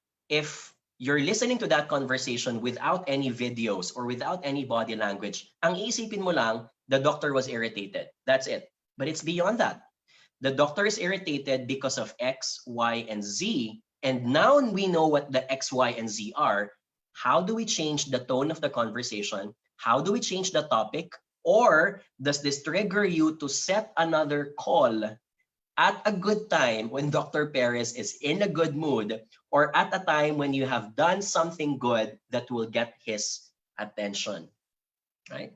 Can I get an exclamation mark again if you appreciate the change in the game? The game is different, right? So this is where we need to be sharper and getting those context clues to finally get it right. We all know this. In the insurance industry, someone signs up, pang ilang call. On which call does the customer signal that they are now serious to sign up? From your experience, could you please type? Not on the first attempt, on the third, right? Very good. Third and fourth. Third is when they start asking what are the requirements, right? Second, pwedeng mag-ask din, pero second probing pa rin. First, they're just probably scouting. Nagka-canvas pa yan, looking for other brands and other people. Second, pwedeng magtanong, more information. But when the person starts asking what are, pwede ba mag-deposit? Pwede bang i-Gcash yan? Yan. You start getting an idea that this person is almost there, and that there's a level of conversation that you need to add to finally seal the deal. Okay, so investing time to know your customer matters, especially when you have not even met them yet. Can I get an exclamation mark? Who here was able to sign up a policy to a customer and yet you've never met the customer? Meron na ba? May mga ganito na ba? Meaning all throughout the entire process, you did not meet up with them. Okay, so I can see that happening. And this can be a hashtag new normal in the pandemic, right? So obviously, I got my insurance policy prior to COVID-19. So ako, na-meet ko talaga face-to-face ang aking advisor. But this is not the case in COVID-19, right? You would have met them. And that means you don't really know who they are. You're only discovering them as you go along in your conversations. I want to get another best practice. In the cable TV and telco industry, they have what they call as the 70-30 rule. na kapag kinakausap mo si kliyente for the first time, 70% of the conversation, you must keep on listening. You must keep on pulling information. Hindi yung ikaw yung banat ng benta. And then 30% is because you've gathered the 70% information, you use that now to sell your product. Let them speak. Allow their personality to unravel. If they want to talk about their family, if they want to talk about their travels, if they want to talk about their life experiences, let them isuka nila lahat yan, because those are gold mine of customer information, right? You'll have an idea if you can push not only for a life insurance, but also for mutual funds or also for money market. If you know that this person is talking about a lifestyle that it seems like this guy has money that he wants to park somewhere else beyond his bank account, right? So here's where the 30% is, okay, now that you've gotten that, that's where you use it to push. Those are the insights that you have now to sell your product. That's the 70-30 rule. So I want to highlight this in your next conversation with your customers. Please ask yourself, am I talking too much? Am I the one who just keeps on talking and I'm not letting my customer say much as well? Or is it a good balance that I let the customer speak? Because I keep on pushing life insurance. I keep on pushing critical illness. Hindi naman pala yun ang kanyang kailangan. But I'll keep on pushing critical illness because it's what I need to sell. And apparently it's not what the customer wants to buy. Can I get an exclamation mark if we can also, how do you call this, relate to that? 1 month later, we're being told that there is a flagship project or a flagship product from Sun Life. Fine. We want to promote it because it's the latest innovative product from Sun Life. But not all customers are going to be relevant for that. You keep on pushing it to them. It's good to mention it. But if you spend so much time selling that product when it's not what they were looking for, because you didn't apply that 70-30 rule, you might be losing a sale at the end of the day. All right. And I want to highlight this. Face-to-face, kapag gusto ni client magsalita, anong gagawin niya? Gagalaw ang kamay, right? Gagalaw ang katawan. You can't see this anymore. So while you're on the phone, you don't know if the person wants to speak up. And sometimes not all of them are brave enough to say, John, can I interrupt you? Not all of them will say that. Some of them will only speak up when they finally sense a long pause from you. But what if you're the kind of advisor who does not pause at all? Right? Can I get an exclamation mark? You're losing the opportunity for the client to speak up, right? That's where the 70-30 rule applies now. Okay?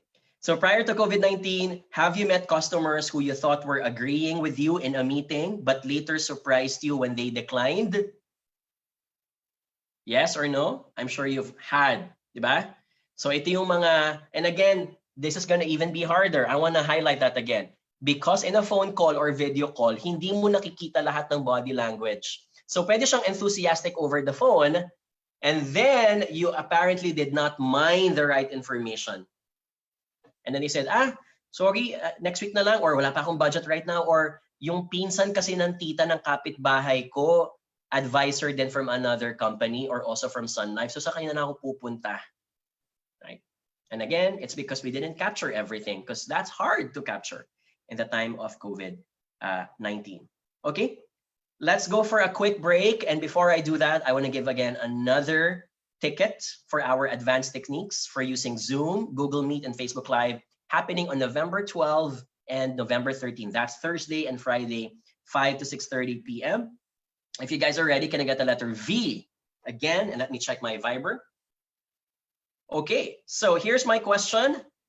While often used as a vegetable, a tomato is botanically a fruit. Could you please type in the chat box in my Viber? What is the reason why it is rather a fruit? Anyone? Let me check now my Viber. Ang dami agad. Okay.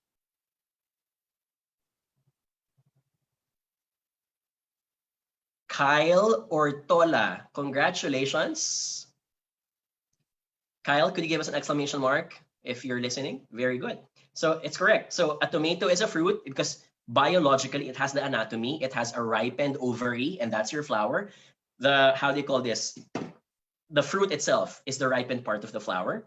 And you will notice that fruits have seeds, right, in them.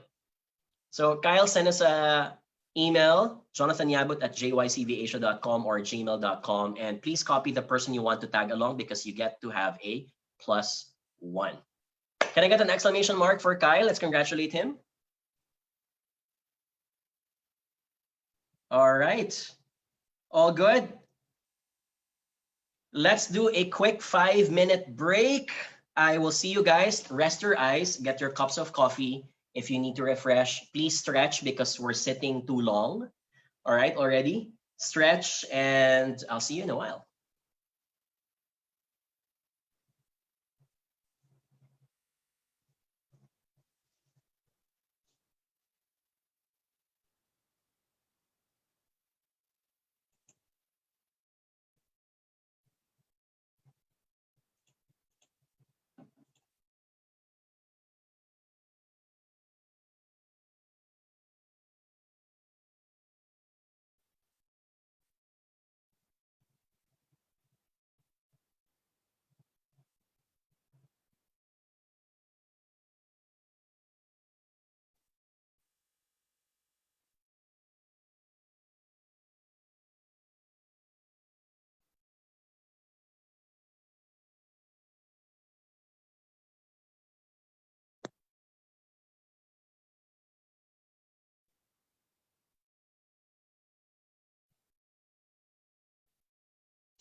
All right.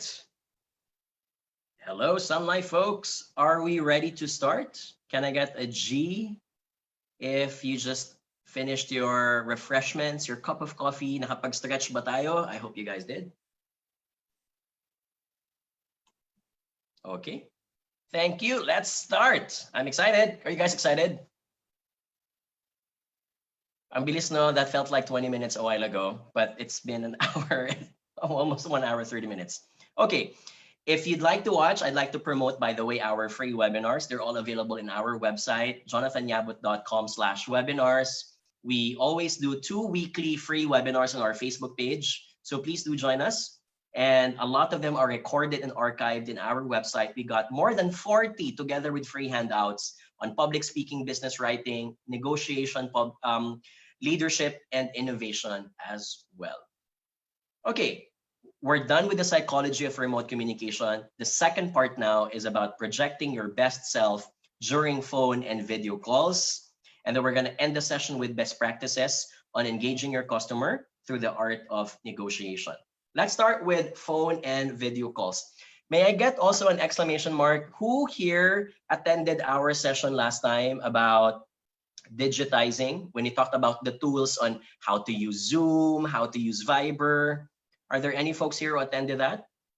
Or at least some of our sessions in the past? Can I get an exclamation mark if you have? Okay, so I see a lot of participants who did that. So today I'm going to be adding a few more tips. And a lot of these are applicable regardless if you're engaging a customer. It's also applicable if you're simply engaging any person in life that you want to put your best foot forward. Okay, so question. It's harder to know the interest of a customer over a phone call versus a video call. Could you please type your answer? Yes, the dynamics are different, so I'm learning how to adapt. Right? No, I'm already used to understanding the customer through listening sharply. There's no right or wrong, right? But there are going to be nuances, right? Video call alone, there's more showing of the face, right? So I bet a lot of you don't like it if I will turn off my camera, right? You're listening to me, but you're not as engaged as you are because it's a presentation. But when we're listening to a podcast, can I get the letter P? Who here listens to podcasts, by the way, right? When we listen to podcasts, do you notice that most of the conversations get focused onto the topic, not onto the speaker, right? Because we can't see the speaker, out of sight, out of mind. Your words, therefore, have to be minced. And that's the same thing with a phone call and a video call.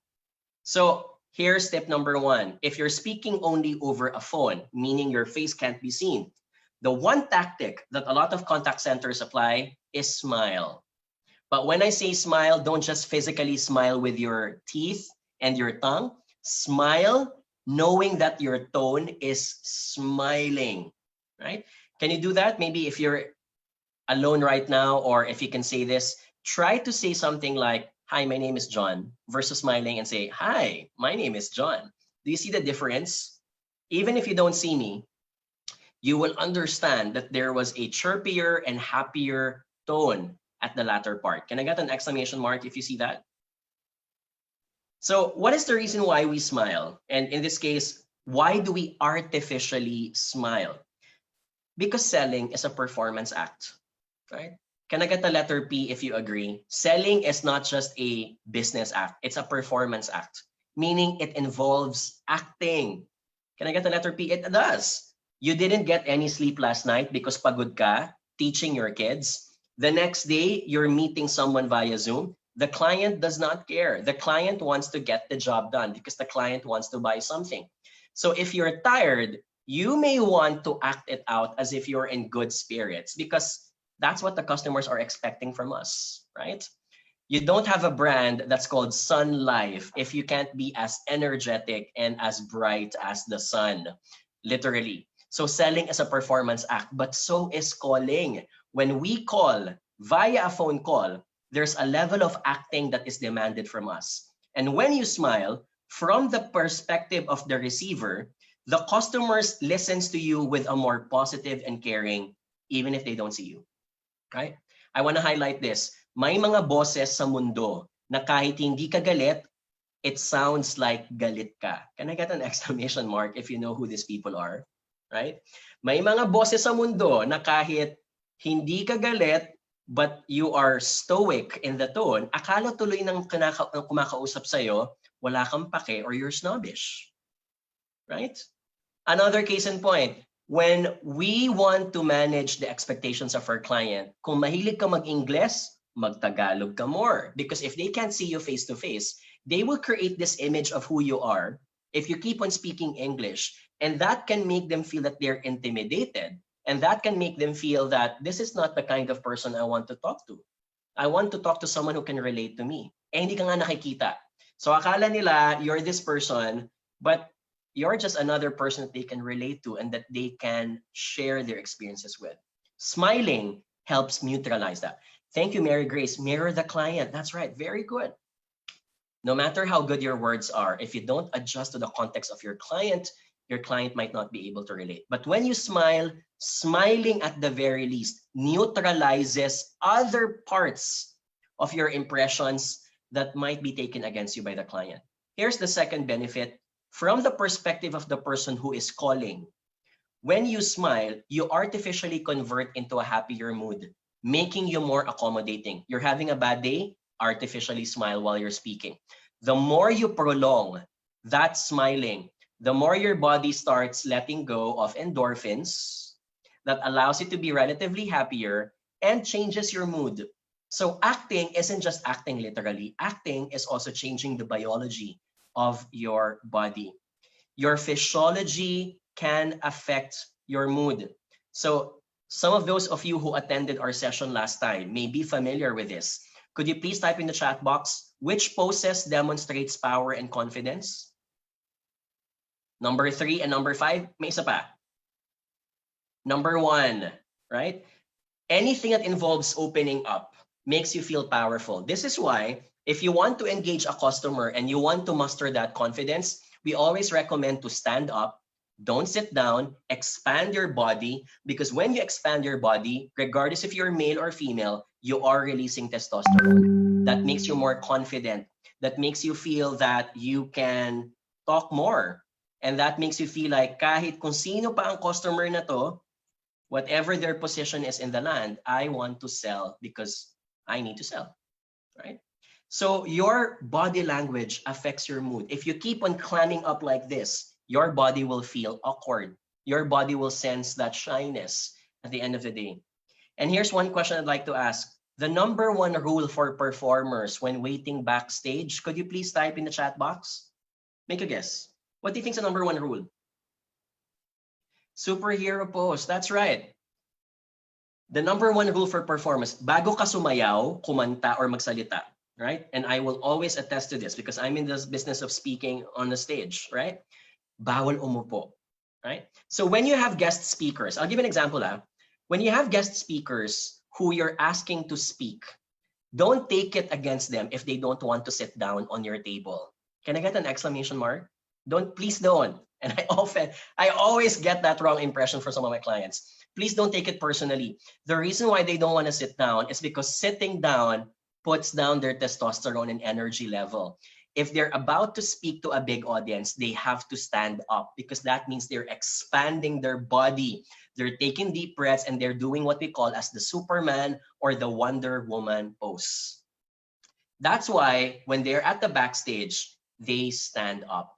Ito yung, I always laugh at this because when I do talks prior to COVID-19, before we do all these Zoom sessions, pinapaupo ako lagi ni clients. And I keep on saying, no, thank you, I'll just stand up. And a lot of them wonder why. And that is the reason why. Your biology affects your confidence.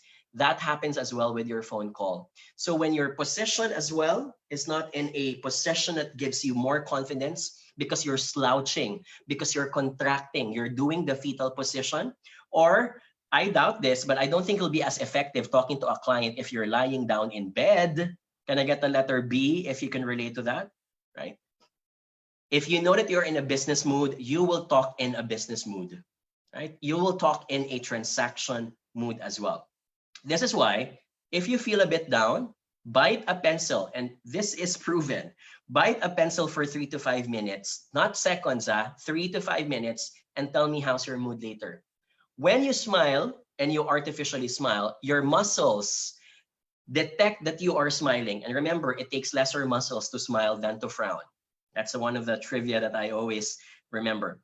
It triggers your body to release more endorphins. It triggers your body to feel in a better mood compared to how you were a few minutes ago, right? So when you need to artificially act out a feeling, act it out until you become it. This is one of those scientifically proven facts that faking till you make it is true.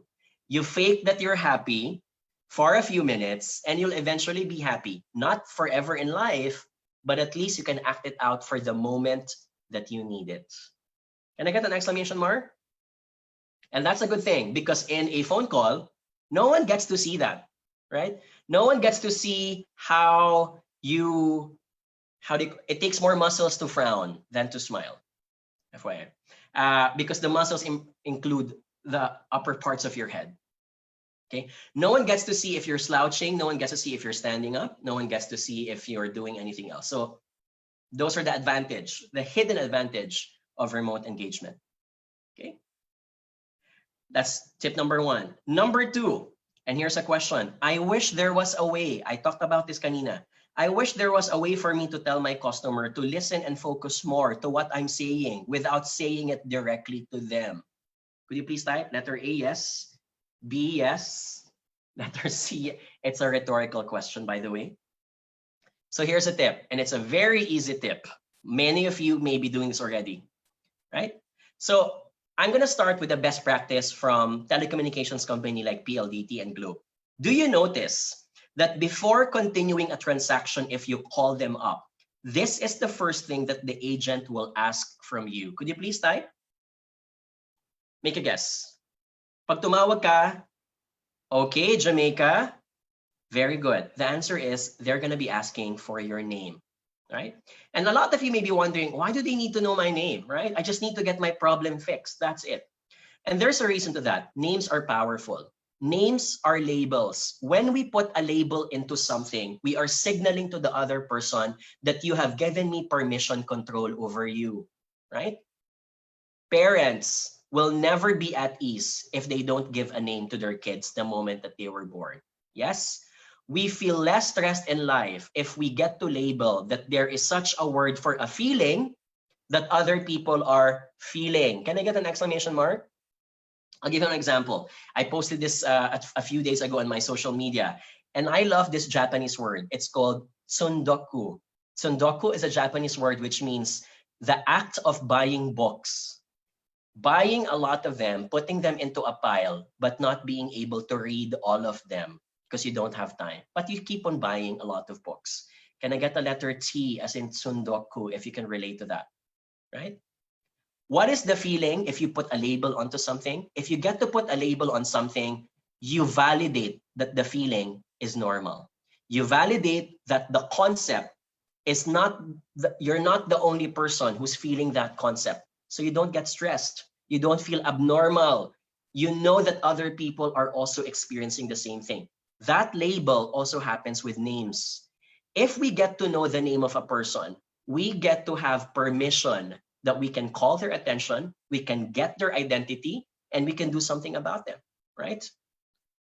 Oh, meron daw, sabi ni Tyrone, pero ayaw daw niya ng labels. And that's why, so may mga humuhugot. That's why I'd like my personal belief, I believe that relationships are better when there are labels at a certain point in time. Because you know what are the boundaries of what you want to talk about and what you want, how you want to pursue it. So I want to go back. Okay, lumalayo na tayo sa discussion. I want to talk about to PLDT and Globe. Names are important. So if your customer sounds distracted, and can you please type in the chat box, what are again those markers that we talked about kanina before the break? What are the markers of being distracted? Could you please type in the chat box? So the ums, the ano pa? Give me actions na ginagawa ni customer. Distracted, delayed response, asking to repeat the question, very good. Long pauses and silences, right? So these are, again, not rocket science at all. We know this already. So if the customer sounds distracted, the golden rule, address them with their name during the conversation. Can I get the letter N? This is not rocket science, but I'm sure a lot of you, oh nga no, right? And the reason for that is when you start calling their name, when our names are called out, we give our attention to them because we know that something serious is about to be shared. Case in point, look at these two examples. Sir, please note that your deadline of payment is this Saturday versus Sir, Mr. Cruz, please note that your deadline of payment is this Saturday. Between the two sentences, which one is going to call out the attention of the person? The green or the red? Obviously, it's number 2, right? Can I get an exclamation mark if that is so simple, yet we acknowledge that it's so effective? Right? And again, you want to balance the respect because you don't want to make the person feel na masyado kayong chummy-chummy. So you can add Mr. Cruz, Ma'am Cruz, Dr. Cruz, right? Or whatever it is label that they want to place. But when you call out the name, it calls the attention of the person. If they're looking at something else, listening to something else, or multitasking something else during the phone call. Okay? All good? Can I get an exclamation mark if we're good with that lesson number 2 so far? Yes. Let's give away another one, but this time, it's for our Boost Your Confidence Public Speaking and Business Writing for October 24 and 31. I want to give away 1 ticket. And my question again, let me look at my Viber now. So that's our Viber link and our Viber QR code. My question is, can you find the mistake here?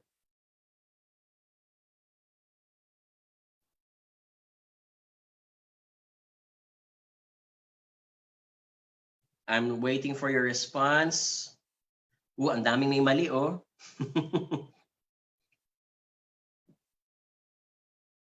Okay, I got the correct answer now. Congratulations to Joey Tayaban. Joey, can you give an exclamation mark? If you got this, very good.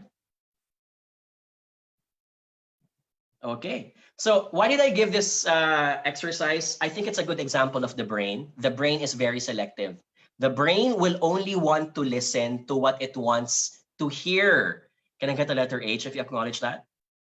Ito yung kinakausap mo siya, pero ang kanyang maalala lang, yung gusto niyang maalala. It's the same thing that happens with this exercise. The brain is selective because when I ask you to look for the mistake, akala nyo ang mistake nasa 1, 2, 3, 4, 5, 6, 7, 8, 9, and the colors. So you start looking for the mistake there because that's where you want to think the mistake is. Apparently, the mistake is not there. The mistake is in the question in itself. And that is, dalawa ang word na the. Right? So, congratulations, Joey. Send us an email that you see on your screen. And please tag along, copy on the email your +1. Okay?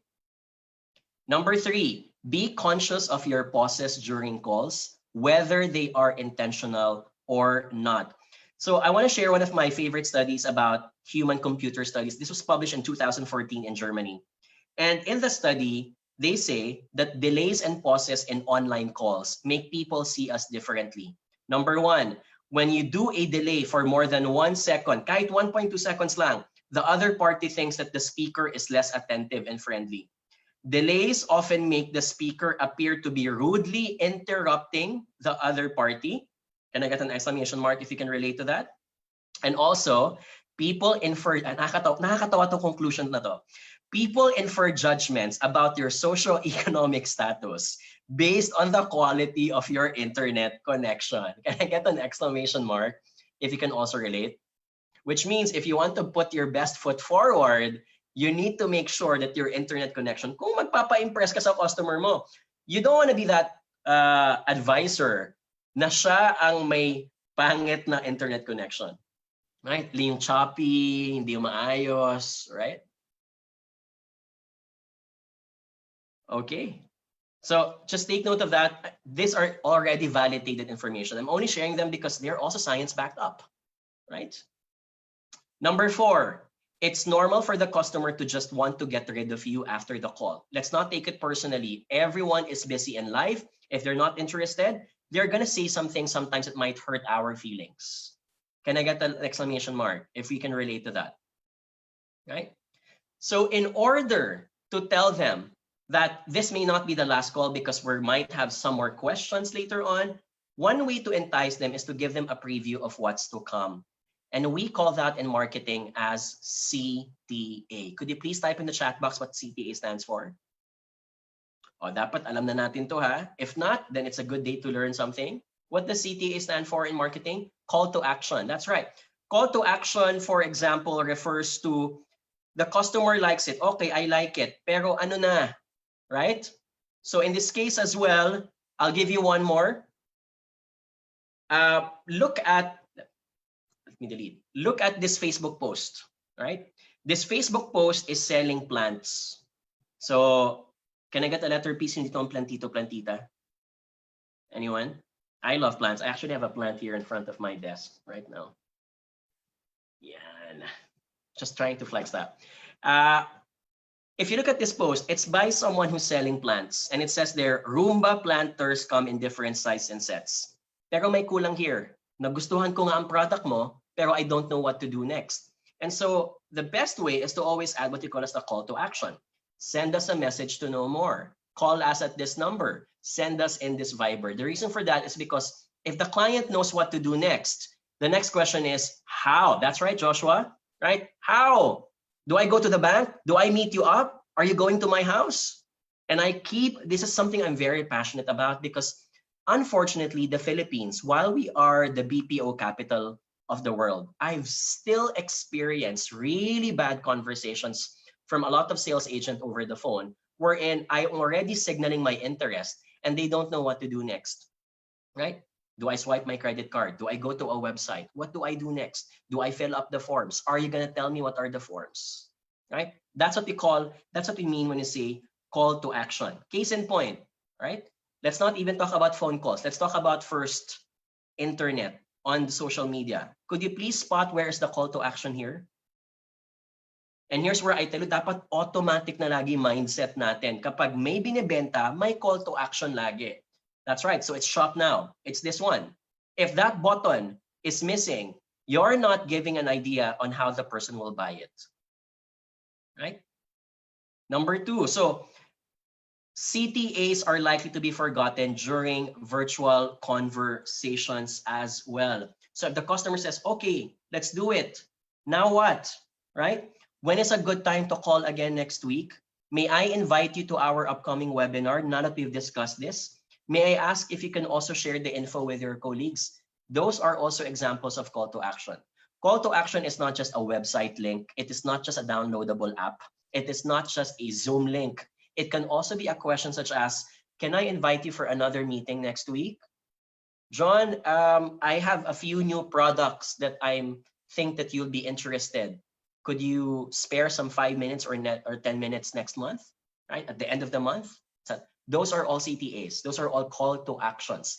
It's prompting the person to act on something that you want to be acted on. Buy it, download it, subscribe, etc. Okay? So here's another example. Have you noticed that when you call fast food companies like Jollibee and McDonald's, before you end the call, what will the agent tell you? Could you please type? Have a good day. Ano pa? Gary, what else? Survey. Very good, right? Is there anything else? Okay, ano pa? May isa pa, yung pinaka-last. Yung pinaka-last, guys. Kapag binanggit mo na, no more. I'm okay na. Lahat na nasabi ko kailangan ko nang banggitin. Right? Very good. So they will summarize. They are gonna repeat your order. Right? Hindi pa goodbye. They're gonna repeat your order. They're gonna summarize. Why do fast food companies and anything involved with ordering have this as their SOP? SOP to guys, meaning it's in their metrics. Meaning every time they are evaluated by the end of the year, they are going to be measured versus the number of times that they said it and they forgot it. That's how strict their metrics are. The reason for that is this, right? And the reason for that is they assume that the customer did not listen. Can I get an exclamation mark if that is a fair assumption? They assumed. They assumed in the conversation that the customers are always multitasking. They assumed that in the conversation, they might be physically present over the phone, but mentally absent. So when they assumed that the customer did not listen, for critical conversations, they summarize the transaction before you end. Why? To avoid any conversations na inassume ni customer, akala niya pinaramis mo, yung pala, hindi. Right? I have to highlight this, guys. That's right. Also not to put the blame on you because you want to document that I have summarized it for you. Right? Can I get an exclamation mark? I hope it didn't happen to you, but have you known cases in life wherein nag-sign up si customer, akala niya ang babayaran niya, ito lang. Pero yung pala ang babayaran niya, ganito kalaki at ganito ka-frequent every year. Right? Have you had those conversations? I'm sure you've had. Because those are people who will not properly listening or they only wanted to hear what they wanted to hear. Kasi gusto nila ito ng babayaran nila eh. So they kept on thinking and without even asking and clarifying na ito lang yung babayaran pala nila. Right? So for critical conversations, summarize the transaction because in phone call or video call, we assume that the customer, we've mentioned this already a while ago, was not listening. Right? So here's one more. I do face customers who pretend that they are listening from the other end, but we're not paying attention all the while. In my list, they compose about blank of my total customers. Could you please type? 10%, 30%, 50%, significantly the majority, right? In my case, I would say C or letter D, right? Especially in phone call. Kapag face-to-face, madali eh. Pwede mong tignan sa mata. Pwede silang mag-guilty kapag tinitignan mo sila, pero hindi ka nila tinitignan pabalik, right? You can make that guilt feeling. You can't do that on phone calls. You can't do that on video calls easily as well. So we assume, we put a level of extra care na even if it will take me extra time or extra effort, I'd rather do this now than be in a situation in the future wherein mas dumami ang problema because nagka-misunderstanding about the policy. Right? Also, the longer the conversation is a phone call, remember that in psychology, our brains are selective in terms of the order that they were declared. We call this in psychology as such. So y-axis is the rate of recall, mas mataas, mas maalala ko. And then order of presentation is the x-axis. First to the left, last to the right. And in psychology, we call that as primacy and recency. Primacy refers to mas naaalala ko ang information kapag sinabi sa umpisa at mas naaalala ko ang information kapag huli siyang binanggit. Can I get an exclamation mark if you can validate, if you can notice that this happens in real life? It does. Lahat ng conversation kapag mas humahaba, mas nakakalimutan ang nasa gitna. So if you want to have a really, you have a very important note that you want to be remembered, try avoiding inserting them in the middle. Or if you have inserted them in the middle, ulitin sa bandang huli.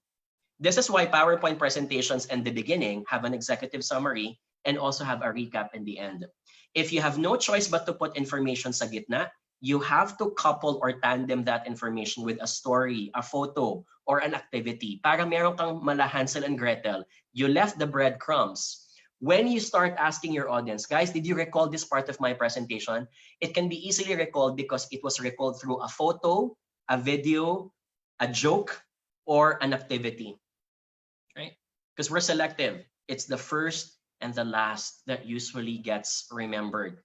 At pag mas humahaba ang conversation, mas nakakalimutan ang nasa gitna. Okay?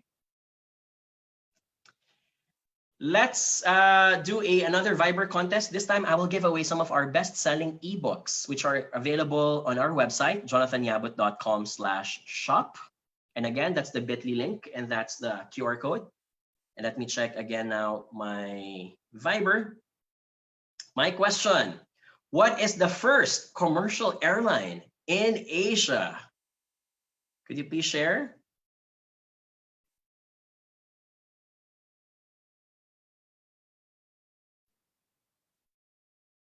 Ang dami. Okay.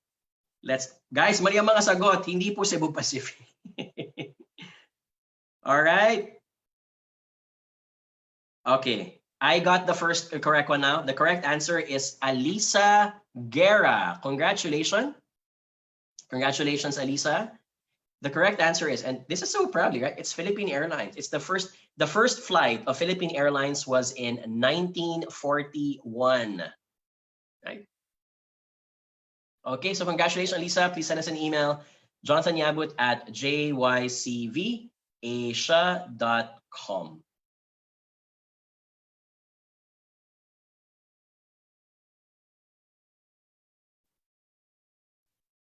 Okay. Let me just pull this out. Okay. Can I get an exclamation mark for Elisa, please, for congratulations? All right.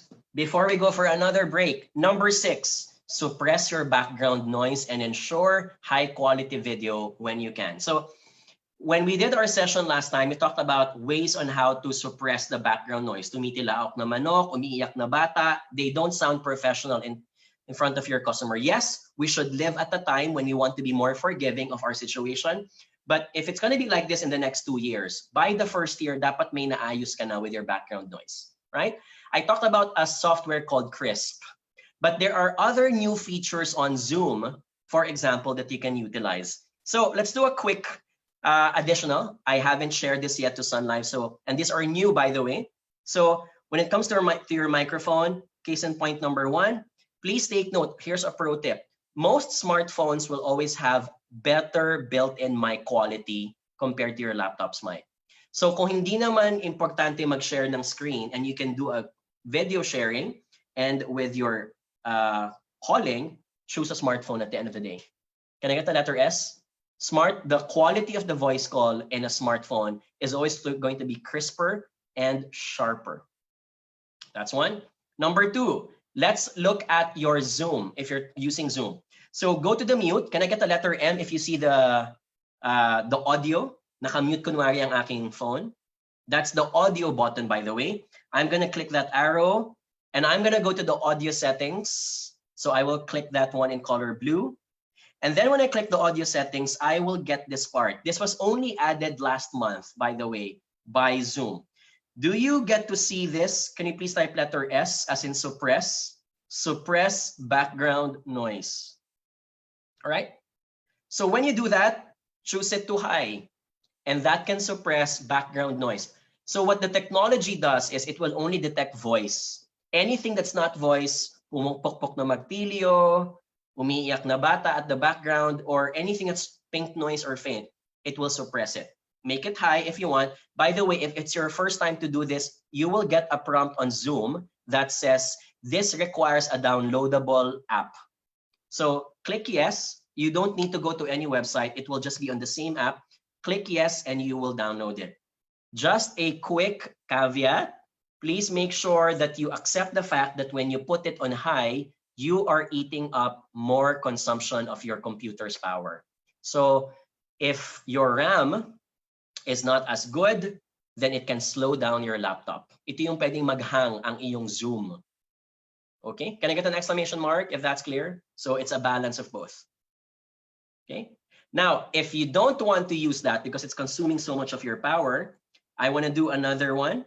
So if there's another powerful way, for those who have not attended our webinars in the past, one thing that I will propose to you is to use Crisp. It mutes the background noise for all your calls. It is downloadable on Microsoft and Mac, laptop, desktop. So it's for free, 120 minutes per week. It resets again to 120 after 1 week. But if you want unlimited, it's 300 pesos per month. And I am not getting any payments for this, but I am so happy because I already changed the noises. I live in a condominium, so minsan may magpupok-pok ng magtilyo for my neighbors, and that really saves me a lot. Can I get the letter K for those who have already downloaded Crisp, by the way? It's really cool, and I really find this effective. Kung talagang paranoid ka, isuppress mo ang Zoom at maglagay ka pa ng Crisp. Promise. Ewan ko na lang kung may makikinig pa talagang background noise from what you're talking about. Okay? Here's one more. I often get this question. John, I use 2 accounts whenever I use Zoom. One primary, the other backup. By the way, these things, we're going to talk about them if you join our November 11 and November 12 session on advanced techniques. So I'm giving you a sneak peek of what to expect. However, because I'm using 2 phones, the feedback sound keeps on happening even if I mute one of them. So have you noticed kanina ba nagkaroon ako ng echo? That's because I accidentally pressed a button at di ko na turn off. Can I get an exclamation mark if this happens to you? Meron kang laptop nakabukas, meron kang phone na nakabukas, both sila nakabukas, and so they keep on echoing to each other. That's because they're together in one location. So the device makes that echo. There's one way to clear that up, all right? So what you do, you go again to the audio, right? And then you click leave or disconnect computer audio. Can I get a letter L? If that's clear, one of the devices must leave the computer audio. I will highlight, muting is not enough. Some people will think that if I mute one of them and the other one is turned on, okay na. It will not. It will still create that echoing. You have to disconnect or leave the audio. All right? I hope that was a game changer. It is, because a lot of us do backups, right? I will never do a webinar without a backup because it just doesn't, the world is just unpredictable for that reason. And you want to be seamlessly connected. Okay? Here's one last before we go for the coffee break.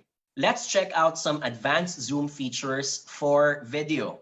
So number 1, I'll teach you how to improve your video lighting in the darkroom. I want to highlight, this is one thing I appreciate because Microsoft Teams, WebEx, and Google Meet don't have this yet. So it was only recently done by also by Zoom. Kahit nasa madilim ka, wala kang magandang sunlight, and sunlight is the best light, there's a button now that can improve your lighting. Well, let's talk about Korean touch-up of your face. That can be done, by the way. It can smoothen your face and improve your video resolution, especially if you want to record the video. So go to the video area, right? Can I get a letter V if you see that button? Okay. And then when you click that, you will see video settings. And when you click the video settings, you are going to see the following options. Number 1, enable HD. So that means your video is now in HD form. Ano ulit ang cost? It will eat up your RAM. So FYI, it's a trade-off. Number 2, touch up my appearance. So mas kikinis ang ating muka if you move it to the right. Can I get a letter A as in appearance if we're clear with that?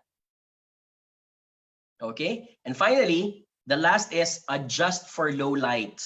So you can make it as manual, meaning you let Zoom decide based on your light quality, but you can make this, sorry, that's automatic, but you can make it manual. So the more you move it to the right, mas liliwanag ang area mo. So if you're, let's say, doing a call sa gabi, the lighting is not good, move it to the right, your face will be more brightly lit. Of course, sunlight is always the best. If you can, wear lighter colors like light blue or white or light pink or light green, because bright light bounces when you have more spectrums. In this case, white is even the best spectrum for that. Can I get an exclamation mark if you learned something for your video? Right? Okay, cool. Also, just to highlight one more, the 16 by 9 is the standard format. Ito yung pahaba na horizontal. Original ratio means liliit, mas sisikip ng konti ang video mo. So we always recommend, if you want a full reach, 16 by 9 widescreen. Okay? In PowerPoint presentations, kapag gumagawa ka ng slides, so the slides I'm using right now is actually a 16 by 9. The standard is relatively mas manipis. So tatabasan yan sa left and right, and that doesn't give you enough space to put all of your photos or your texts. Okay, may I get an exclamation mark if we're learning something so far, and I hope we are. Can I get letter P if you feel more powerful now? That I feel like I can sell more, I can sell better, and engage and succeed for the rest of the quarter. Okay, very good. It's 11 o'clock. Ang bilis, no? Bitin ba? It's 11 o'clock. I'll do another 5-minute break. Rest your eyes again from the screen. Get your cups of coffee. I'm on my 4th cup of coffee now. And I'll see you quickly in a while. Bye.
Okay, Sun Life, are we ready? Can I get the letter G as in game? If we're ready to continue our session. Last hour, by the way. All right. Again, quick commercial. If you're interested to watch our introductory webinars, please go to our website, jonathanyabut.com/webinars. The QR code is also there. We got tons, dozens and dozens of free webinars that can help you promote your success, whether it's about public speaking, innovation, negotiation, business writing, and the like. Handouts are also provided for free, 100% for free, no hidden costs. It's just our way of giving back and sharing our expertise with you guys. Last part. So we finished psychology of remote communication. We've talked about projecting your best self during phone and video calls. We're going to end with negotiation, the best practices on engaging your customer remotely. So selling to a customer remotely makes use of principles in negotiation, because at the end of the day, selling is negotiating. Can I get the letter N? Right? While you're selling something, you discover along the way that the customer wanted something else, or the customer wanted something more. That's how it works, right? That's a fact of life. So it is a struggle of what you want versus what the customer wants. And a great seller is someone who understands the bargaining range. Saan ako puposisyon wherein I get to discover that what I need is also in common, aligned with what the customer wants. That's your bargaining range. Great sellers always try to hit that sweet spot of the bargaining range. That's your call objective, right? Every time you ask someone for a quick meeting, whether it's for recruitment or whether it's for selling that policy for your production, it's always going to be what your call objective is going to be. And that's regardless if it's 5-minute call, 1-hour meeting, etc. Right? Alternatively, if you can also do it the other way around, you can modify what the customer wants to your favor. Meaning, akala ni customer, ito ang gusto niya, pero because you convince them, na-realize niya, ito pala ang gusto niya. And I would like to quote one of my favorite quotes from Steve Jobs. And he says, most of the time, the customer does not know what it wants. So you have to present to them what it wants. No one knew that we would love to get a smartphone. It's because we didn't know that a smartphone existed until iPhone came, right? And so when he presented the iPhone to them, even if there was no demand, they were the ones who created the demand. This is something very, very peculiar in the insurance industry. The struggle of the Filipino, of the ordinary Juan de la Cruz, is not seeing that looking out for your future is important. I want to highlight that that is something that I'm very frustrated with a lot of Filipinos. Can I get an exclamation mark? We are a nation that is culturally entrenched into thinking na kapag meron ka, you spend it all or you use it because it might all be gone, right? We do not like talking about the future because we think it's morbid. We don't like talking about preparing for something that might happen because it will not happen if you pray hard or if you do something about it. Not true. A lot of things in life are unpredictable and uncontrollable. So the only way to control the future is to shape it, right? And for that reason, we modify their mindset and we tell them, nope, this is how we should be. The reason why there is a very low savings rate in the Philippines is because we don't think of the future. That's the problem, right?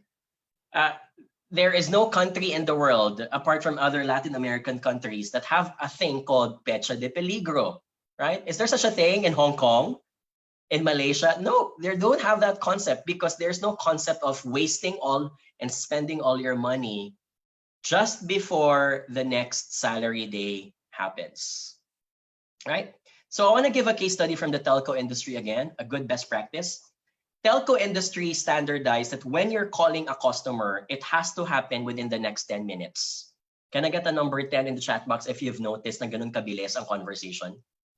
And sometimes they will hurry you up, right? I mean, sometimes it goes beyond that, but that's the average that they have to hit. And it composed of 3 key elements in negotiation. The target point, what you want to ideally happen. The minimum point, your lowest threshold for agreeing, right? Kumbaga, the target point is the ceiling, the minimum point is your floor. And the last part is what we call as BATNA. BATNA in negotiation refers to the best alternative to a negotiated agreement. So target point and minimum point are the ranges of what you want. The BATNA is something that you don't necessarily want to happen. However, because you don't want to go home empty-handed, it is something that you can settle with for now and then attempt to do it again in the future. Can I get the letter B if we're all clear with that?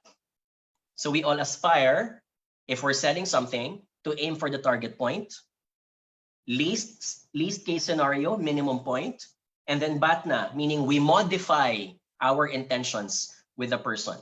So acknowledging your bargaining range allows you to commit to an objective per call. For example, this is your bargaining range. This is the range you are authorized to offer to the customer. You have a target point, ideally what you want to offer to them. You have a minimum point. If they don't want to agree, you lower what you offer, or you give less, or you get less. And then you have your BATNA. That is your, how do you call this?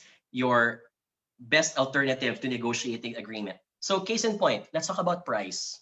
Price is the example. Target point, sell a product at 1,000 pesos. Eh ayaw ni customer kasi wala siyang budget. So syempre, mag-negotiate siya. And in Tagalog, we call this as tatawad, right? If you can't sell it at 1,000 pesos, it's called a minimum point. Pwede mong gawing 900. Ayaw pa rin, 800. Ayaw pa rin, 700. Up until you know that the authorized amount that you can go lowest is, let's say, 750. That's the minimum point. You don't give the minimum point immediately. You find ways to keep it higher and higher because that's where your price is, right? But if the customer still doesn't want, because, sorry, talagang wala akong budget, you modify it and you go to your BATNA. You can say, all right, sige, I'll sell it 1,000 pesos, but to make it easier for you, I'll give it at a 12-month installment. It was not part of your original plan. And technically speaking, you're gonna get less because cash today is more valuable than cash tomorrow. So you're not really getting 1,000 pesos in 12 months, but if you want to push for that because you want to make a sale, you make it at the same 1,000 pesos at 12-month installment. Can I get an exclamation mark if we're clear with that? Again, we are doing this already. I'm just putting a science, a structure behind this. You have your target point, minimum point, and BATNA. Why is this important?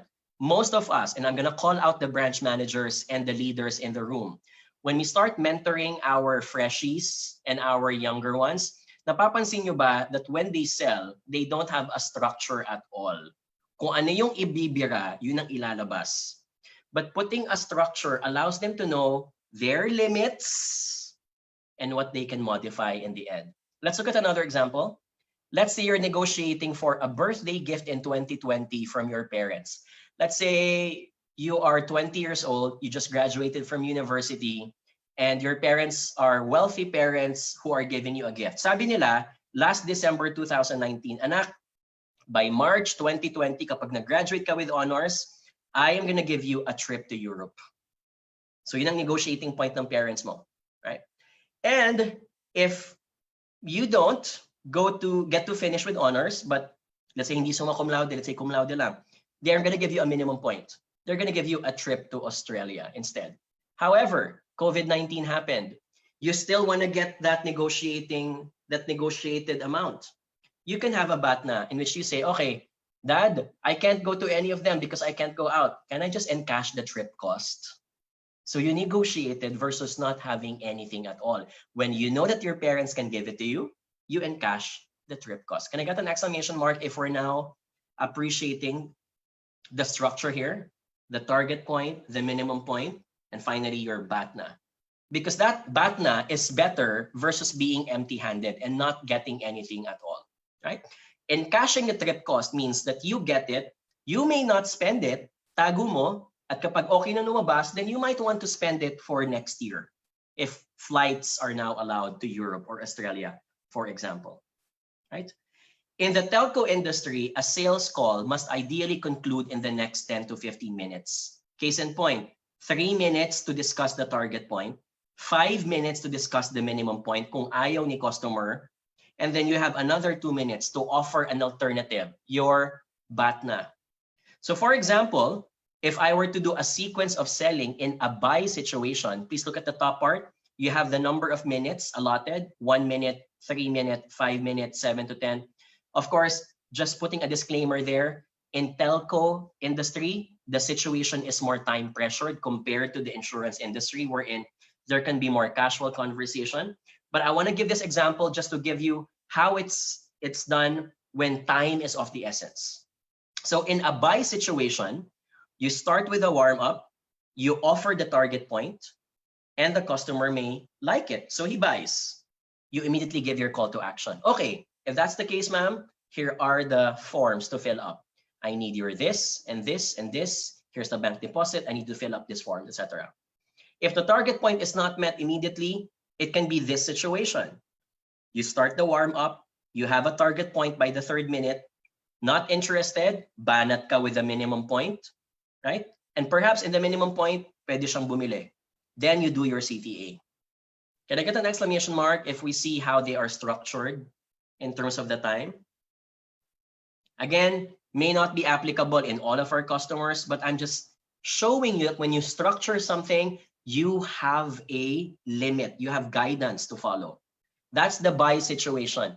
In a no buy situation, here's what happens. You warm up, you do the target point, not interested, you offer the minimum point. You don't need to give yung pinakasukdulan ha. You can give a minimum point na mas konti lang yung bawas. Not interested pa rin, you give the BATNA. Not interested pa rin, okay, I'll do a CTA. Maybe I need to schedule the next attempt. Maybe in another time, maybe I need to do another discussion. Maybe I need to give them a reason, attend one of the webinars of Sun Life or whatever it is, right? But the point is, you follow that structure. The reason why it's important is because baka mamaya nakaka 15 minutes ka na, nasa target point ka pa rin. Or nakaka5 calls ka na and you're still in the target point when you could have other weapons that you can release into the battleground because you can get something out of it. Don't get me wrong. The goal is to always get the target point because that's always the best case situation. But there are situations wherein you're choosing between best situation or zero situation. That's when you go for a middle ground. And that's when you can offer your minimum point or your BATNA. Most sales agents don't even know what their BATNA is or don't even know what their minimum point is. Right? I want to highlight that. So let's do a quick exercise. Can I get the letter E if you're ready for this? Okay. I want to use again another example from the telco industry. Isabel, who loves online shopping, wants to cut her credit card line because she's not using it enough. She explains that GCash suffices for her online shopping. Example like Lazada or Shopee. Your objective, you are the customer representative and you want to keep the customer as a client. Remember, keep the customer at all costs. That's the objective in this call. You are authorized by the company to offer alternatives based on the level given to you. How would you negotiate using the structure that we talked about a while ago? Target point, minimum point, and BATNA. Okay, so let's say you have 15 minutes. Push for a buy situation for Isabel. Can someone type in the chat box, what could be your target point muna? Remember, you got some information. She loves online shopping. However, she's not using her credit card. She uses GCash instead, which means she still can buy. Perhaps it's because there's something about GCash that you're not offering to them. Could someone type? A voucher or credit card promo, discounts and free charges. Okay, ano pa? Maintain the credit card. Yes, that's one. Maintain the credit card. That's the ideal. Waive the annual fee. Okay, siguro may mga ibang ginanyan na before no in the past. I'm sure you're familiar with that practice. But annual fee waiving is not your best case situation. Why? You're losing money from the person. Remember, the reason why you're making money apart from the commission fees paid by merchants is because you're asking for an annual fee. Pag tinanggal mo agad ang annual fee, when it's not yet being asked, you're losing that payment that can be recurring year on year. Increase the limit, reward points, offer freebies, loyalty rewards. Okay, let's warm up. In a target point setting, how about you switch the person to a more relevant product? Case in point, okay, ma'am, if your credit card is not giving you enough perks and deals, and that's where the loyalty will come in, can I offer to you something else? We have a partnership with Lazada wherein for every purchase that you do, you get X number of points, 3 times than the normal credit. Would you be interested with that? So I get to read that same objective. I keep her in the bank, in the credit card company, and I entice her to spend because she's not spending it. Remember, you earn as a bank if you make her spend using the credit card because you're getting paid commission fees by all the merchants. So that's one. That's your target point. Wala kang ginawa, wala kang ginastos from your end. The target point should not be that negotiating point na bumigay ka kaagad. Okay? So your only cost is the courier and that plastic card that you want to give to the person. The minimum point is perhaps where you want to negotiate now. That's when you can start waiving the annual fee because you've given everything, right? From her end, she thinks that the credit card is just another cost for annual fee, 5,000, 2,000 fee. Can I get an exclamation mark if we're seeing the difference? Right? Also, I have to highlight, if you're too generous, gagawin mong target point agad ang annual fee. Talo ka. You lost 2,000 pesos immediately on the first year when you could have done something else. Okay? Now, please tell me, what do you think could be a BATNA? Ayaw niya talaga. No, sorry talaga. I don't like credit cards because when I use credit cards, it makes me want to spend. It makes me think that I have invisible money. And then pagtingin ko sa credit card bill ko, ang dami ko na palang ginastos. I like GCash kasi madaming perks, maraming freebies. Plus, kapag nabawas, nabawas. So I know how much I'm spending. What's your BATNA? This was not part of your negotiating point, but you want to keep. Thank you, Kyle. That's good. So a good way for your BATNA is, okay, ma'am, we'll cut your credit card. But in the meantime, would you like to be offered with a debit card? The debit card of our bank offers better perks compared to GCash. Okay. So what did we do in this situation? We met our key objectives. We still kept Isabel as a customer. And again, BATNA does not stop with BATNA, ha? Pwede siyang debit card, but in the future, when her spending habits change because she keeps on growing, older and richer, she will graduate back into a credit card. The point is, you did not lose the customer data. You didn't lose the customer in your database. And you still entice Isabel to spend. Remember that her behavior is debit payments. GCash is debit. So if that's how the customer wants to respond, then you give her something that can be responsive also to it. Can I get an exclamation mark if we're seeing the structure now? Again, target point, minimum point, and BATNA. Right? I'll give you an example, and my advisor was very good at this. My first ever interaction with Sun Life is just a life insurance. So I got my life insurance for 5 years, 6 years. And then later, when I was able to get more in life, nag-offer ng extra akin an advisor. Uy, I noticed that you're the breadwinner of your family. Would you also like to get for your mom and dad? They're still in their late 40s, kaya pa yan, hindi pa yan mas mahal compared to when they're already 60. So I expanded. Life insurance for myself, and then I got life insurance for my parents. And then you go beyond. The next point of negotiation is, John, baka may extra ka pa dyan. I've noticed that you wanted to park some of your additional money, but they're all sitting in your bank.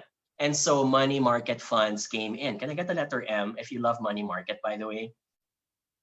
I don't understand why people don't use it a lot. I think it should be utilized more. How it significantly earns so much compared to putting that money in. And it's very liquid. Right?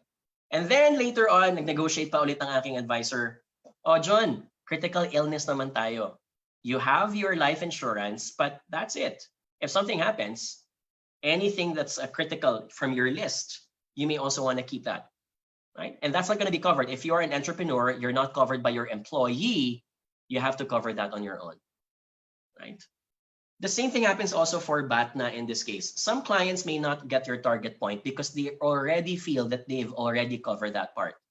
If you know the alternatives to what the customer can get, additional, offer them, right?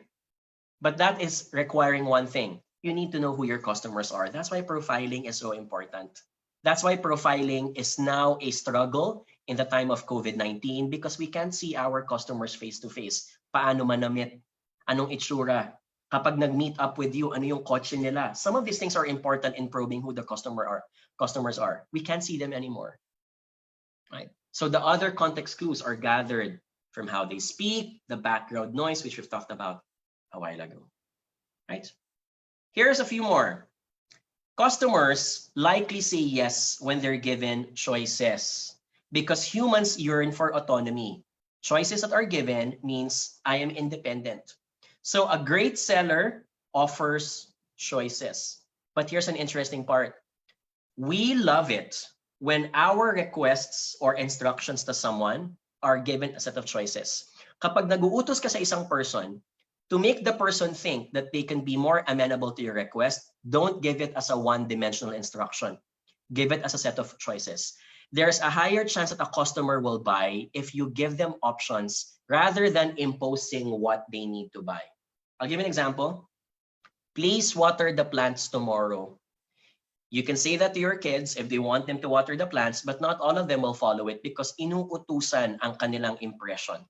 So psychologically proven, change that sentence into rephrase statement 1. John, could you please water the plants in the morning or in the afternoon? Which time is best for you? And a lot of studies, just because you rephrase the statement in a choice, it makes them believe that they're gonna say yes. Rephrase statement number 2. John, I'll take care of the dishes. Please water the plants, ha? Or gusto mo ba ko na maghugas ng pinggan? In a lot of experiments, when you rephrase the statements like this, people likely follow your instruction versus please water the plants tomorrow. Can I get a letter C as in choice? Do you see the magic there? I mean, technically, it's brain manipulation, if I were to use a bad word, but that's how the brain works. We love it when we are given choices. And so when you talk to your clients, choices do matter.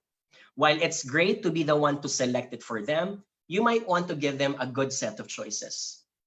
Because choices make them feel that I can make the right decision. Here's one more example. So have you noticed this is from Windows 10? So Windows 10 was just applied a few months ago, last year, right? Napapansin niyo ba pag nag-upgrade ka, binibigyan ka ng 2 options, upgrade now or upgrade tonight. But technically, this is a psychological manipulation because at the end of the day, you have no choice. You have to upgrade. But making it look like it's upgrade now or upgrade tonight makes it less imposing. So what do? You end up making a decision. So you guys are right. It's like a yes or a yes, but it's a yes now or yes later. That's the science of choices, right? So consider converting your one-dimensional request to a set of choices. Requesting for a call schedule, Thursday 3 p.m., Friday 12 p.m., or Saturday 10 a.m. It's very decisive. May binigyan ka ng time slot. All that they need to do is to choose. One more. If you're inviting, let's say, for a small group discussion or a webinar, kunyari, for Sun Life, whatever it is, because we do a lot of webinars this time, right? Mr. Reyes, we have 4 schedules you can choose from Monday to Thursday, 5 p.m. Would you like to choose any of them? There's a higher chance that the person will follow compared to imposing only one schedule to them. It's also an issue of availability. Or third one, requesting for approval of a document or filling up of the forms. There's a higher chance that you will get a yes if you change and rephrase your statement into, can I follow up you on Viber, or do you want that I claim it from your secretary instead? Right? It's the same thing. You need to follow it up, but you're making it appear that the person has choices. Can I get the letter C? Try it, guys. It doesn't only apply to customers. It applies to loved ones, to friends, to people in life. We all love choices. I'm going to put a caveat because it's not 100% effective, right? However, but don't give too many choices. If you can, give choices, but give the curated choices. Here's the problem. If you end up the extreme part, the extreme opposite, nagbigay ka nga ng choices pero binuhusan mo naman ng choices, it can go wrong. Because when customers face too many options that overwhelm them, it makes them delay or end up making irrational decisions. Can I get an exclamation mark if you can relate to this? Right? I'll give an example. One of my favorite studies is conducted by Barry Schwartz. And Barry Schwartz is known for what he calls the paradox of choice. This happened in America. They went to a supermarket and they offered a jar of jam. They gave 24 choices of jam. It attracted 60% of shoppers, but only 3% bought. And then in another part of the supermarket, they offered only 6 choices of jam. It attracted only 40%, but there was a higher purchase intent. 30% end up purchasing. What went there? What went wrong? Don't we like it when we're given too many options? We love it. When we're given a lot of options, we feel like there are a lot of things to enjoy.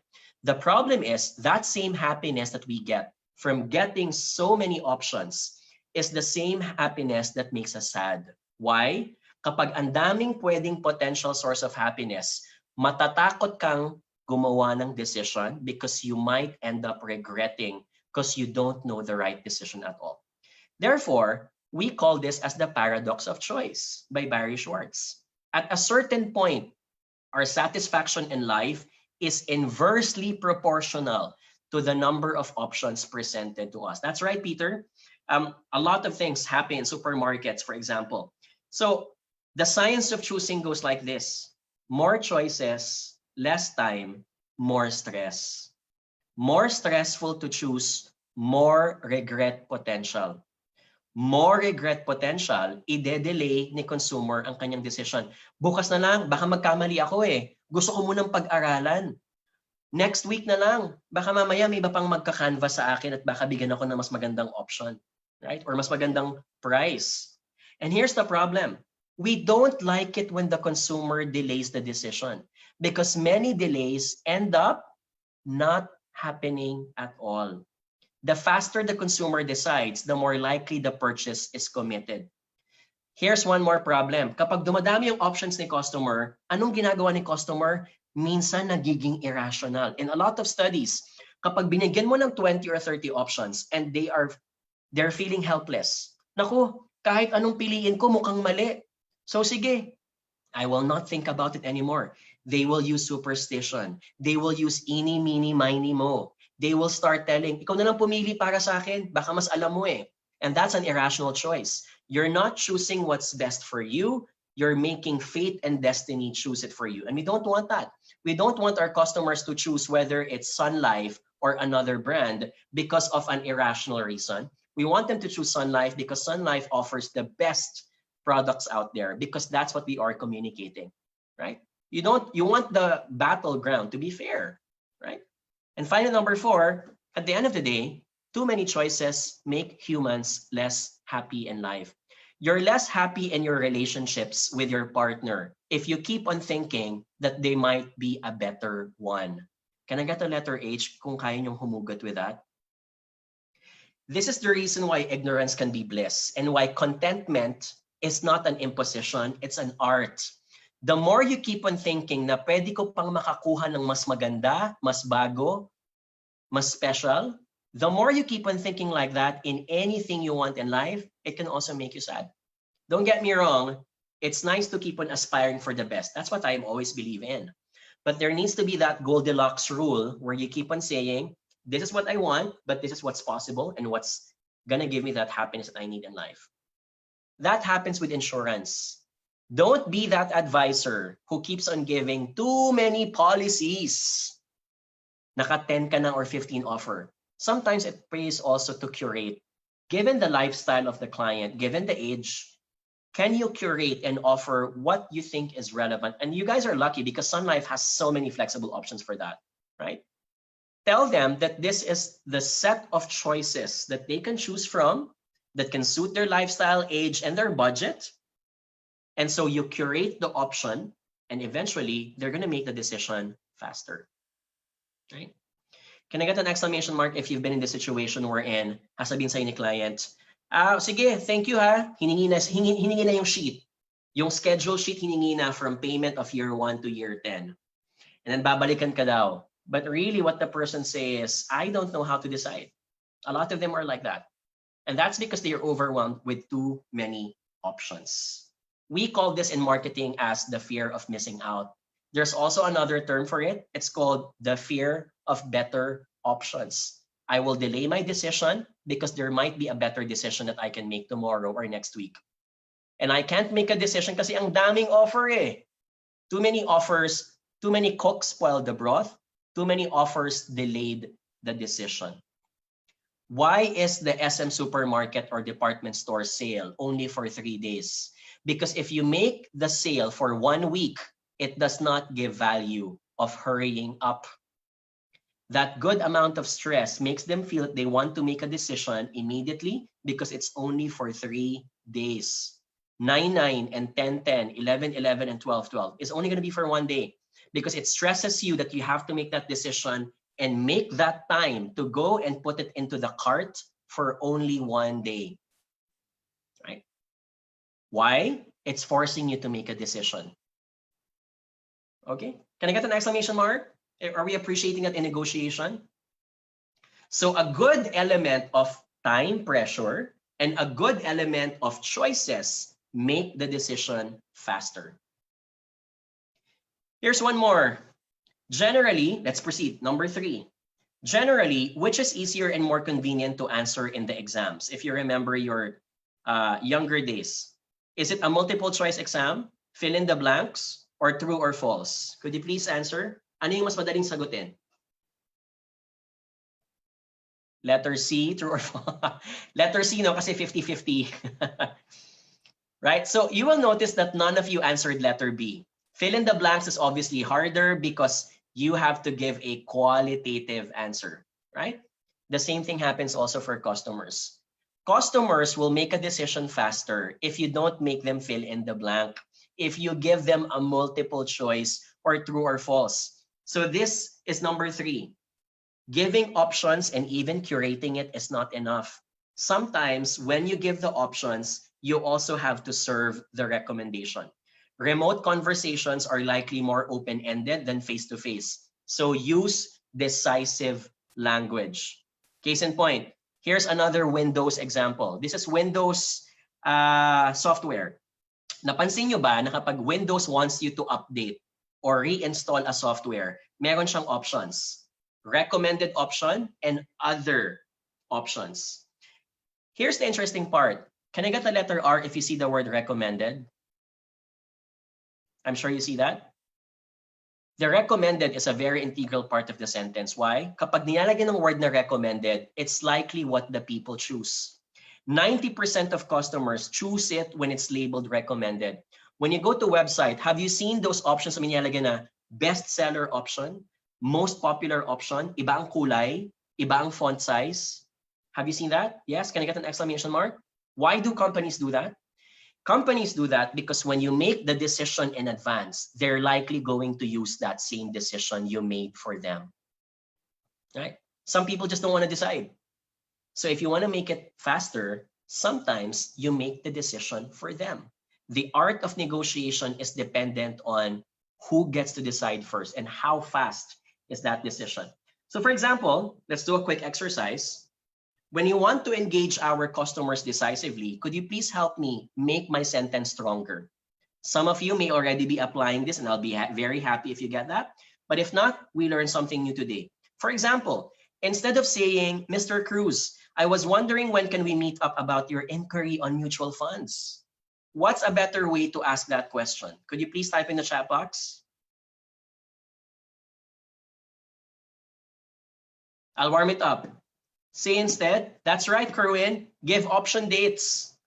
Mr. Cruz, are you free to meet up this Saturday or Sunday after lunch? When you give them the options, you're giving them a press button option rather than a fill in the blanks, right? You can also give just one option if you really want to be decisive, pwede rin. But the point is, don't make it open-ended. When you make it open-ended, they will find a reason not to give a date. Okay? Another one.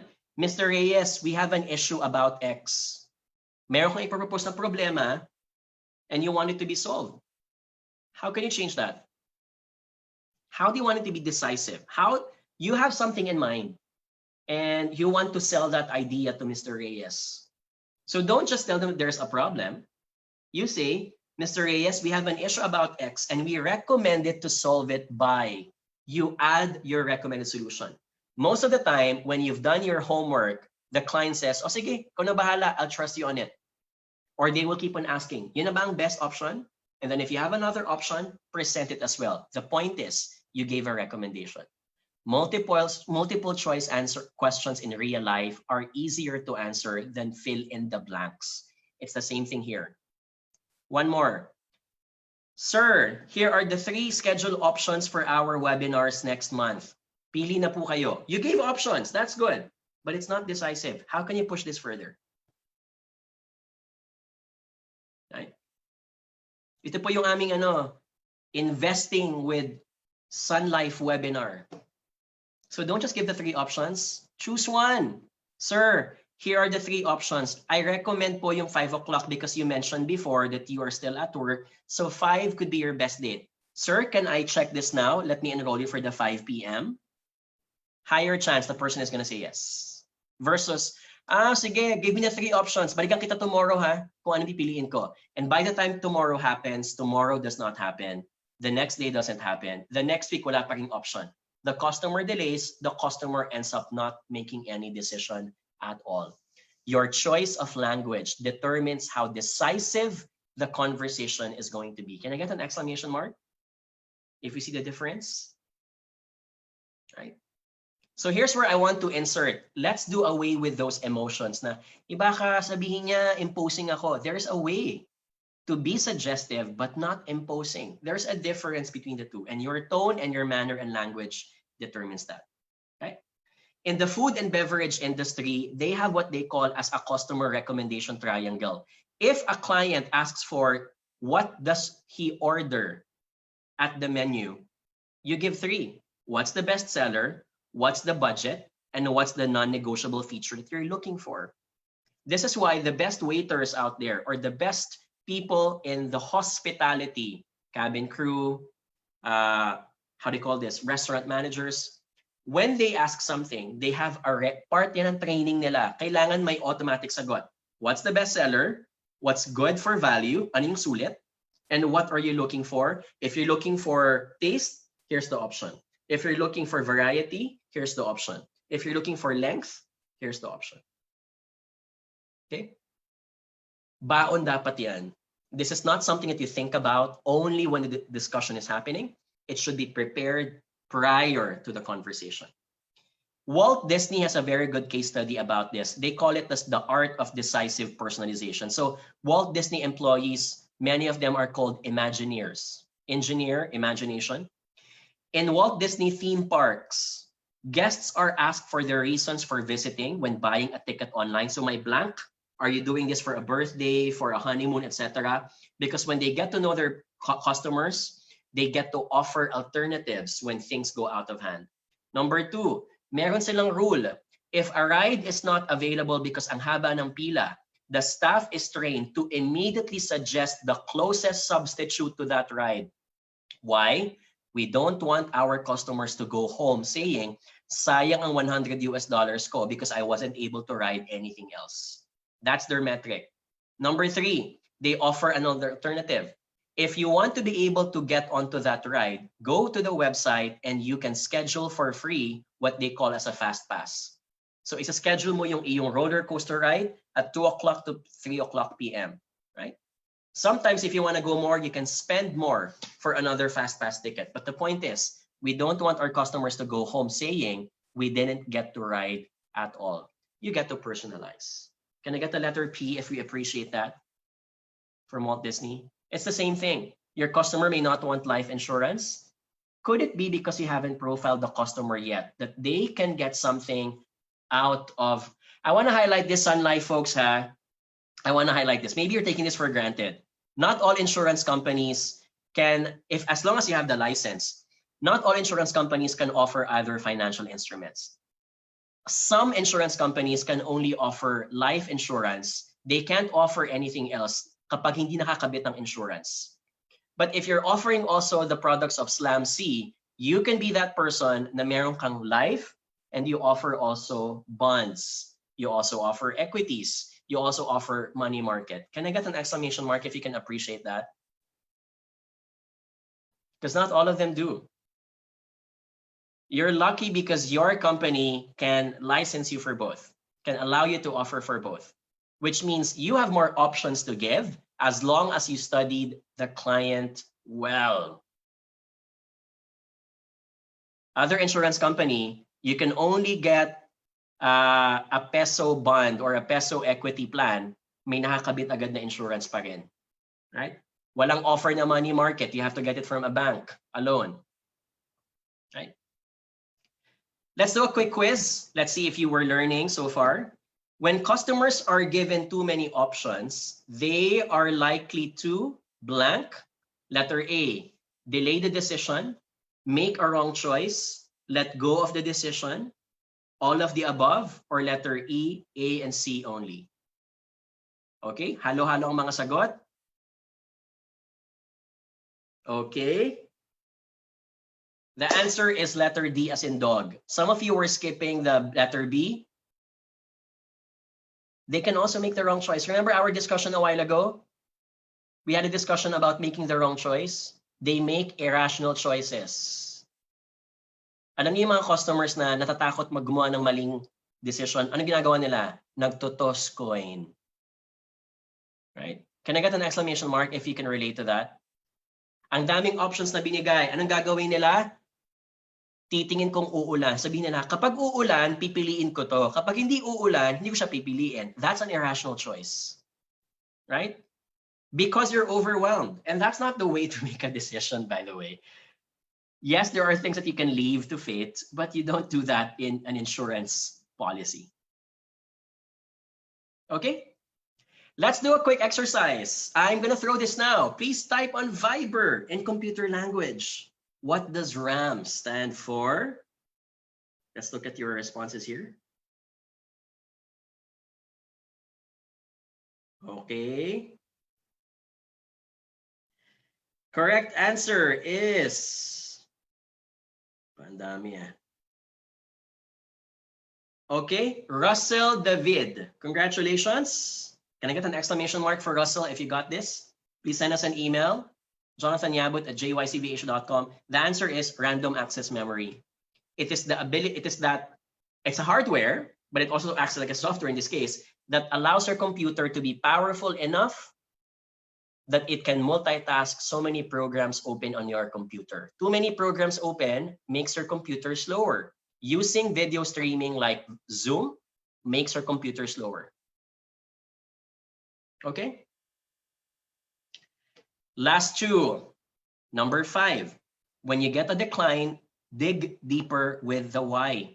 In remote conversations, customers will conveniently decline without explaining to finish the call fast.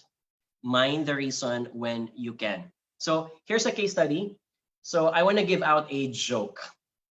And I like this joke because it's always applied in a lot of the bank industry. Meron daw isang magnanakaw. He enters the bank. He points a gun to the bank teller. Sabi niya, hold up to. Give me 20,000 pesos. Make it 22,000 pesos na lang. Sabi ng magnanakaw.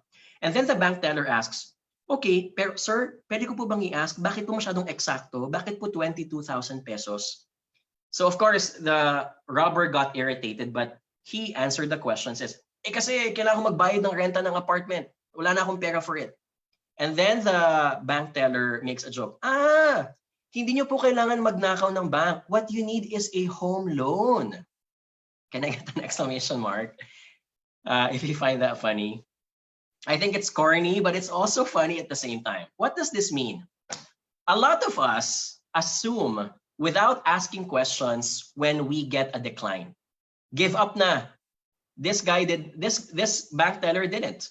This bank teller, okay, you don't need to rob. You need a home loan. Let me give you the forms and you can apply for one, right? So here's when, ask why, probe why. Sometimes it doesn't hurt. It doesn't hurt to probe the why. I'll give you one more example. Here's a case study. It's a customer canceling a flight booking. You can relate to this because some clients, cancel a meeting or cancel when they're just about to get a policy, right?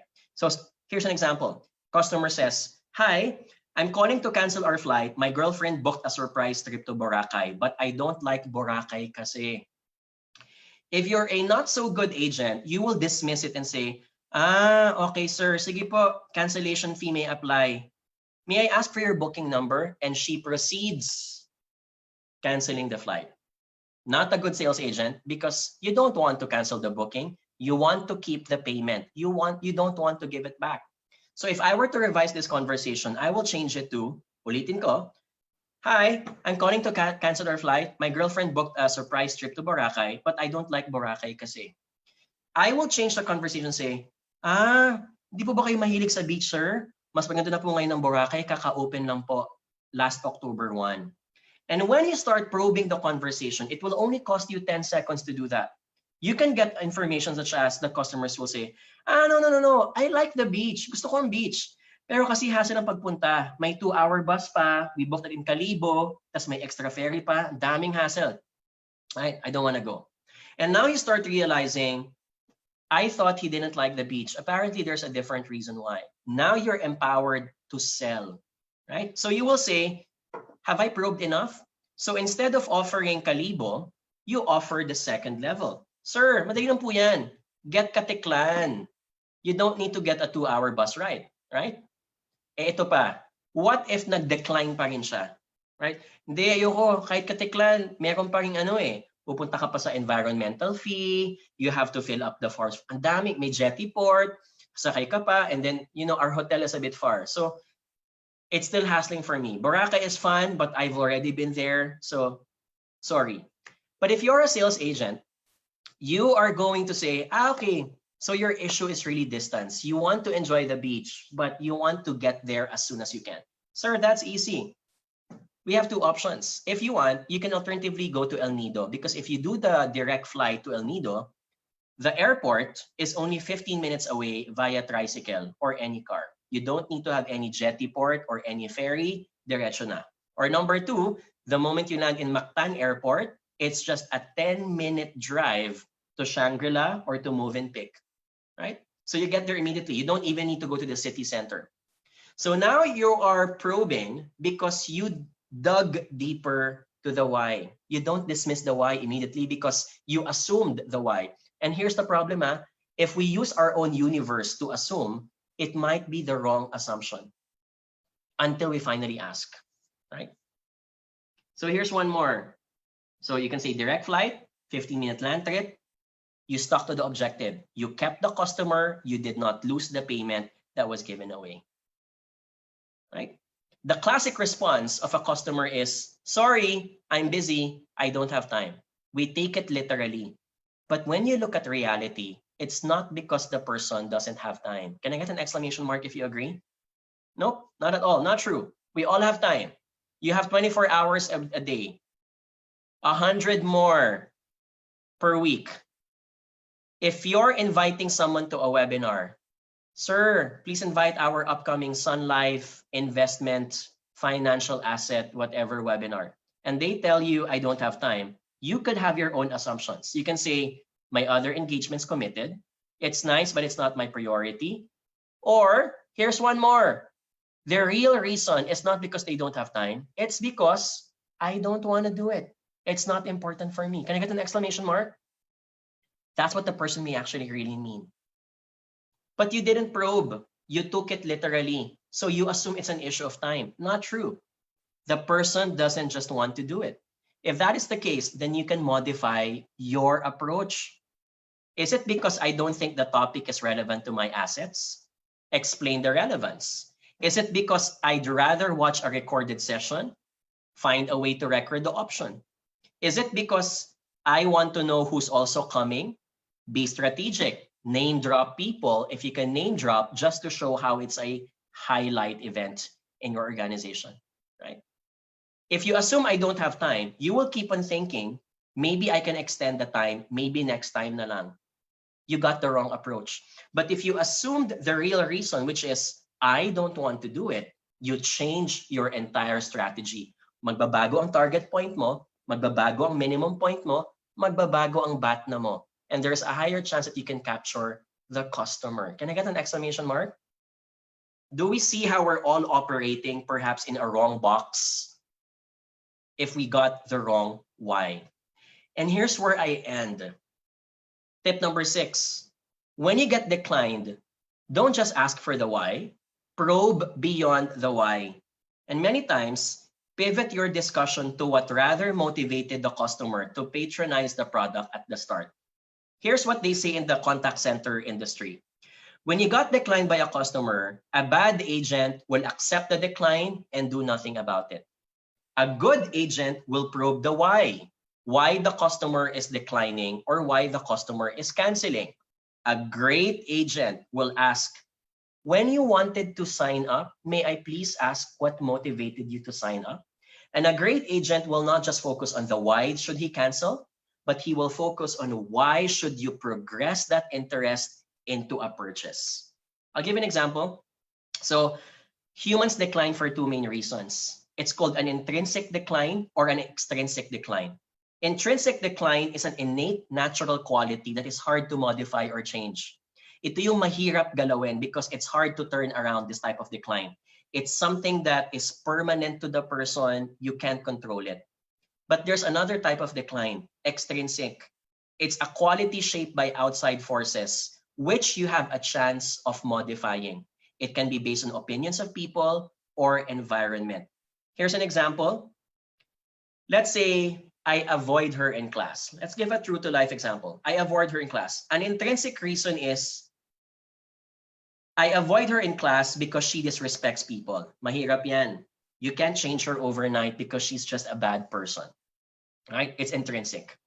But what if the reason was I avoid her in class because she looks like my ex? Can I get a letter E if you see the difference? If I want you to not avoid her, I can do something about it. Then you have to change your mindset. You have to forget about your ex, or you have to go beyond reminding yourself about your ex so you can be with her in class. Here's one more. Let's look at Taylor Swift. I don't like Taylor Swift's music. An intrinsic and extrinsic reason goes like this. Intrinsic, I don't like the music of Taylor Swift because her lyrics just talk about her past love life. Mababaw. I can't do anything about that because we can't change how she writes her songs. That's what she loves doing. So I can't help it if you don't appreciate her. Sorry. But what if your reason was, I don't like Taylor Swift because her teenage fans annoy me? Can I get the letter E if you see the difference? I can still make you appreciate her. Because what you need to do is not to focus on her fans, focus on how good the music is. And now you can start changing your mind. Perhaps there's a reason for you to listen to her music. So in the context of negotiation, an extrinsic motivation can be modified. Kaya mo pang ayusin. When a customer's rejection is extrinsic, you can modify the situation to your favor. Example, I don't like her as our group mate in class because she looks like my ex. Palitan mo. But she was so good in our group report, which is more important, reminding about your ex or getting a good grade? Getting a good grade, di ba? So park that for now and make her part of our group. Another one, I don't like the music of Taylor Swift because her lyrics just talk about her past love life. But I saw you dancing last night to her music. You have to agree she has really good pop tunes that are upbeat, right? Now you're modifying how the person sees the situation. Again, can I get a letter C as in concession? If we're seeing the difference there, right? Let's apply this in real life. Let's pretend a case study. A customer calls the hotline to cut cable TV subscription because he's not watching enough. Can I get a letter C who here has already cut their cable TV? I have. I haven't been subscribing to cable TV for 5 years now. It's always been Netflix for me or YouTube. Okay? But you're a customer agent. You don't want the person to cut, right? Your objective is to keep the customer. So if you're the agent, your goal is to capture the extrinsic motivation. So here's what happens. Objection muna, sabi ni customer. Hi, I want to unsubscribe because I don't watch all the shows anyway. Wala na. And then you say, okay, I understand your concern. May I ask, is there anything in your plan that still delights your needs? What was the reason why you got this plan in the first place? Can I get a letter I if you're seeing the change in the strategy? You're not just asking for the why, that's the negative part. You're asking for what prompted you to be interested, right? So when you ask that, the customer gives the answer, well, my kids love watching Disney Channel and Nickelodeon all the time. Silang nanonood instead. And there you have it. You have your power to pivot the discussion to extrinsic motivation, right? I can't do anything about how you don't want to watch all the shows because you don't have any, but your kids want it. So you win back. I see. Oh, sige po. If that's the case, how about I offer you instead a modified plan? We can take out some of the channels you don't think are important, but we keep your favorite ones. We'll still keep your Disney Channel, Nickelodeon. Will that be a good way, Mr. Reyes? Right? Can I get an exclamation mark if you see the difference here? I followed a lot of principles, right? I looked at the extrinsic motivation, and at the same time, when my target point was not given a chance, I offered a minimum point, or in this case, it could be my BATNA. This is what separates an ordinary salesperson versus a great salesperson. You always accept the fact that your why is the most powerful weapon to keep on getting the customer. You ask yourself, I may not have dug deeper. That's why. And most of the time, customers are not transparent. They will keep on saying no just to avoid you. But your goal is to give them the most honest no, right? When someone tells you, I don't have time, it's not true. If you want me to clean my windows now, I will say I don't have time. But if you tell me that I'm getting $1 million to clean my windows that I haven't cleaned for 2 months now, I will drop the microphone, pretend na nawalan ako ng internet connection, because now I have a real reason to do it. And that's because I want that money, right? That's my extrinsic motivation at the end of the day, right? I want to say the same thing. When you have now different set of tools to offer to your customers, whether it's life, critical illness, can you give me other examples of your new products today on Sun Life? Right?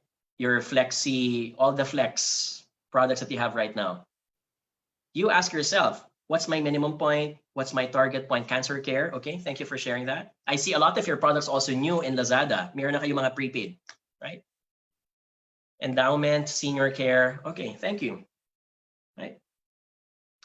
So I'm going to end this session with a Sun Fit and Well. Yes, yes, I have that, by the way. Is Chris here, by the way? I'm not sure if Chris, my advisor, is here. She messaged me last night. Chris, can you give me an exclamation mark if you happen to be here? If not, that's fine. Maganda po na ako sa'yo. Okay. I'm going to end the session with a last contest. Can I get a letter V if we're all good? Okay, very good. So, last question. Alam mo yung iba, tinitignan yung handouts. So, wala pa akong tanong, may sagot na agad sila because they checked the handouts in advance. All right. The coat of arms of the Philippines contains which two animals? Could you please type? Let me look at the first one here.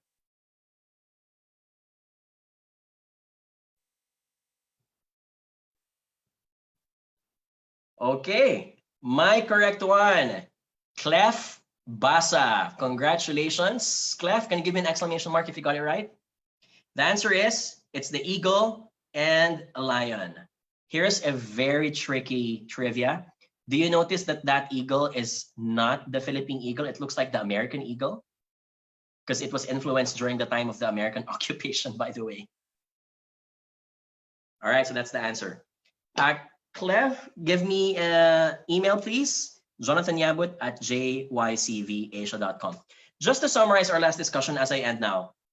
Yes, give options when you can because options make your customers lose their guards. They're more warming up to you, but don't give too many options because too many options paralyze. This is where you have paralysis analysis for the customer, right? When you give customers options, give your recommendation as much as you can. And number 4, when you get a decline, don't just ask for the why, ask for the reason why they got interested in the first place, right? And with that, can I get an exclamation mark if we learned a lot this morning, if we feel more powerful and more confident now to engage our customers? Very good.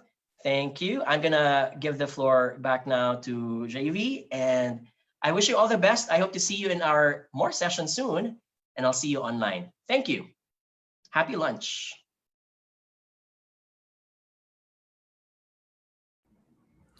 Thank you so much, Jonathan. Maraming salamat for the session for today. Grabe, another exciting and full of learning day.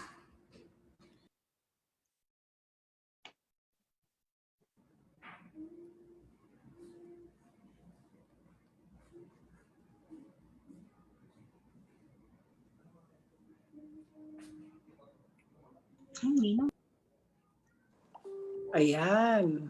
Thank you, Jonathan. We'll see you again soon. Thank you po. Para sa lahat ng mga natuto, pwede ba akong makakita ng letter N as in natuto? I'm kidding. Gutom ka na, JV. Gutom ka na. Yeah. Hindi ako 2 p.m. Thank you po. Thank you, Sir JB. Thank you, JB Idol. JV, mag-pray ka daw. Thank you, Sir. Thank you, Sir John. Maingay na, nag-leave na sila. Closing prayer daw.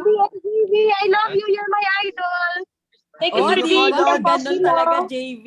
Thank you. Jonathan. Thank you po sa Please. And thank you din po. Thanks to Mami Glo for coordinating this Thank session. you. Rep. Yes. Busy. This week. May utang pa ako sa'yo. My gosh. No problem, kahit wala. Ano ka ba? Closing prayer ka na, Rosette. Wala na, maalis na yung mga tao. Hindi Oo, pa maalis na. mag-pray na tayo. May 500 pa eh. Sige na, Mami Glo, play na tayo. Okay, go. Thank you, Boss Glo. Thank you, Mr. JB. Thank you for Lynette. RBMs. Thank you. Thank you po, Sir Jonathan. Sorry po kung maulit po kanina. Gusto ko lang po mapasaya yung ano po natin, meeting.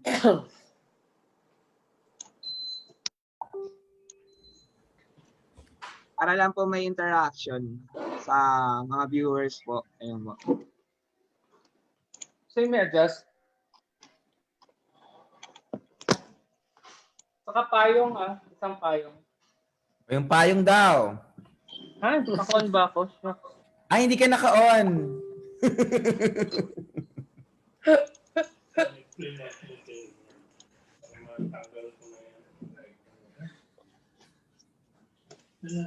Sorry. You can leave na and have your lunch. Happy lunch. Thank you po, BMJB. Solid po talaga yung mga... Thank you, JV. Thank you. Thank you so much. Enjoy Next time your again, we lunch. will do it. Malay mo, makapag-upgrade na tayo to a higher subscription sa Zoom. So ipag-pray nyo na lumampas ng 1,000 ng manpower ng Phoenix Pam para ang next ko ay 3,000 na Zoom participants. Why not? Kaya po yan, BM. Yes. Para sa mga gustong ulitin yung session, it's actually recorded on our Facebook Live. So makikita nyo yun doon. It's just there. You can easily view it. So bye everyone. Iko-close ko na yung group. Bye everyone. Happy lunch. Thank you very much, BM. God bless po. God bless Have a great everyone. day po. Bye-bye.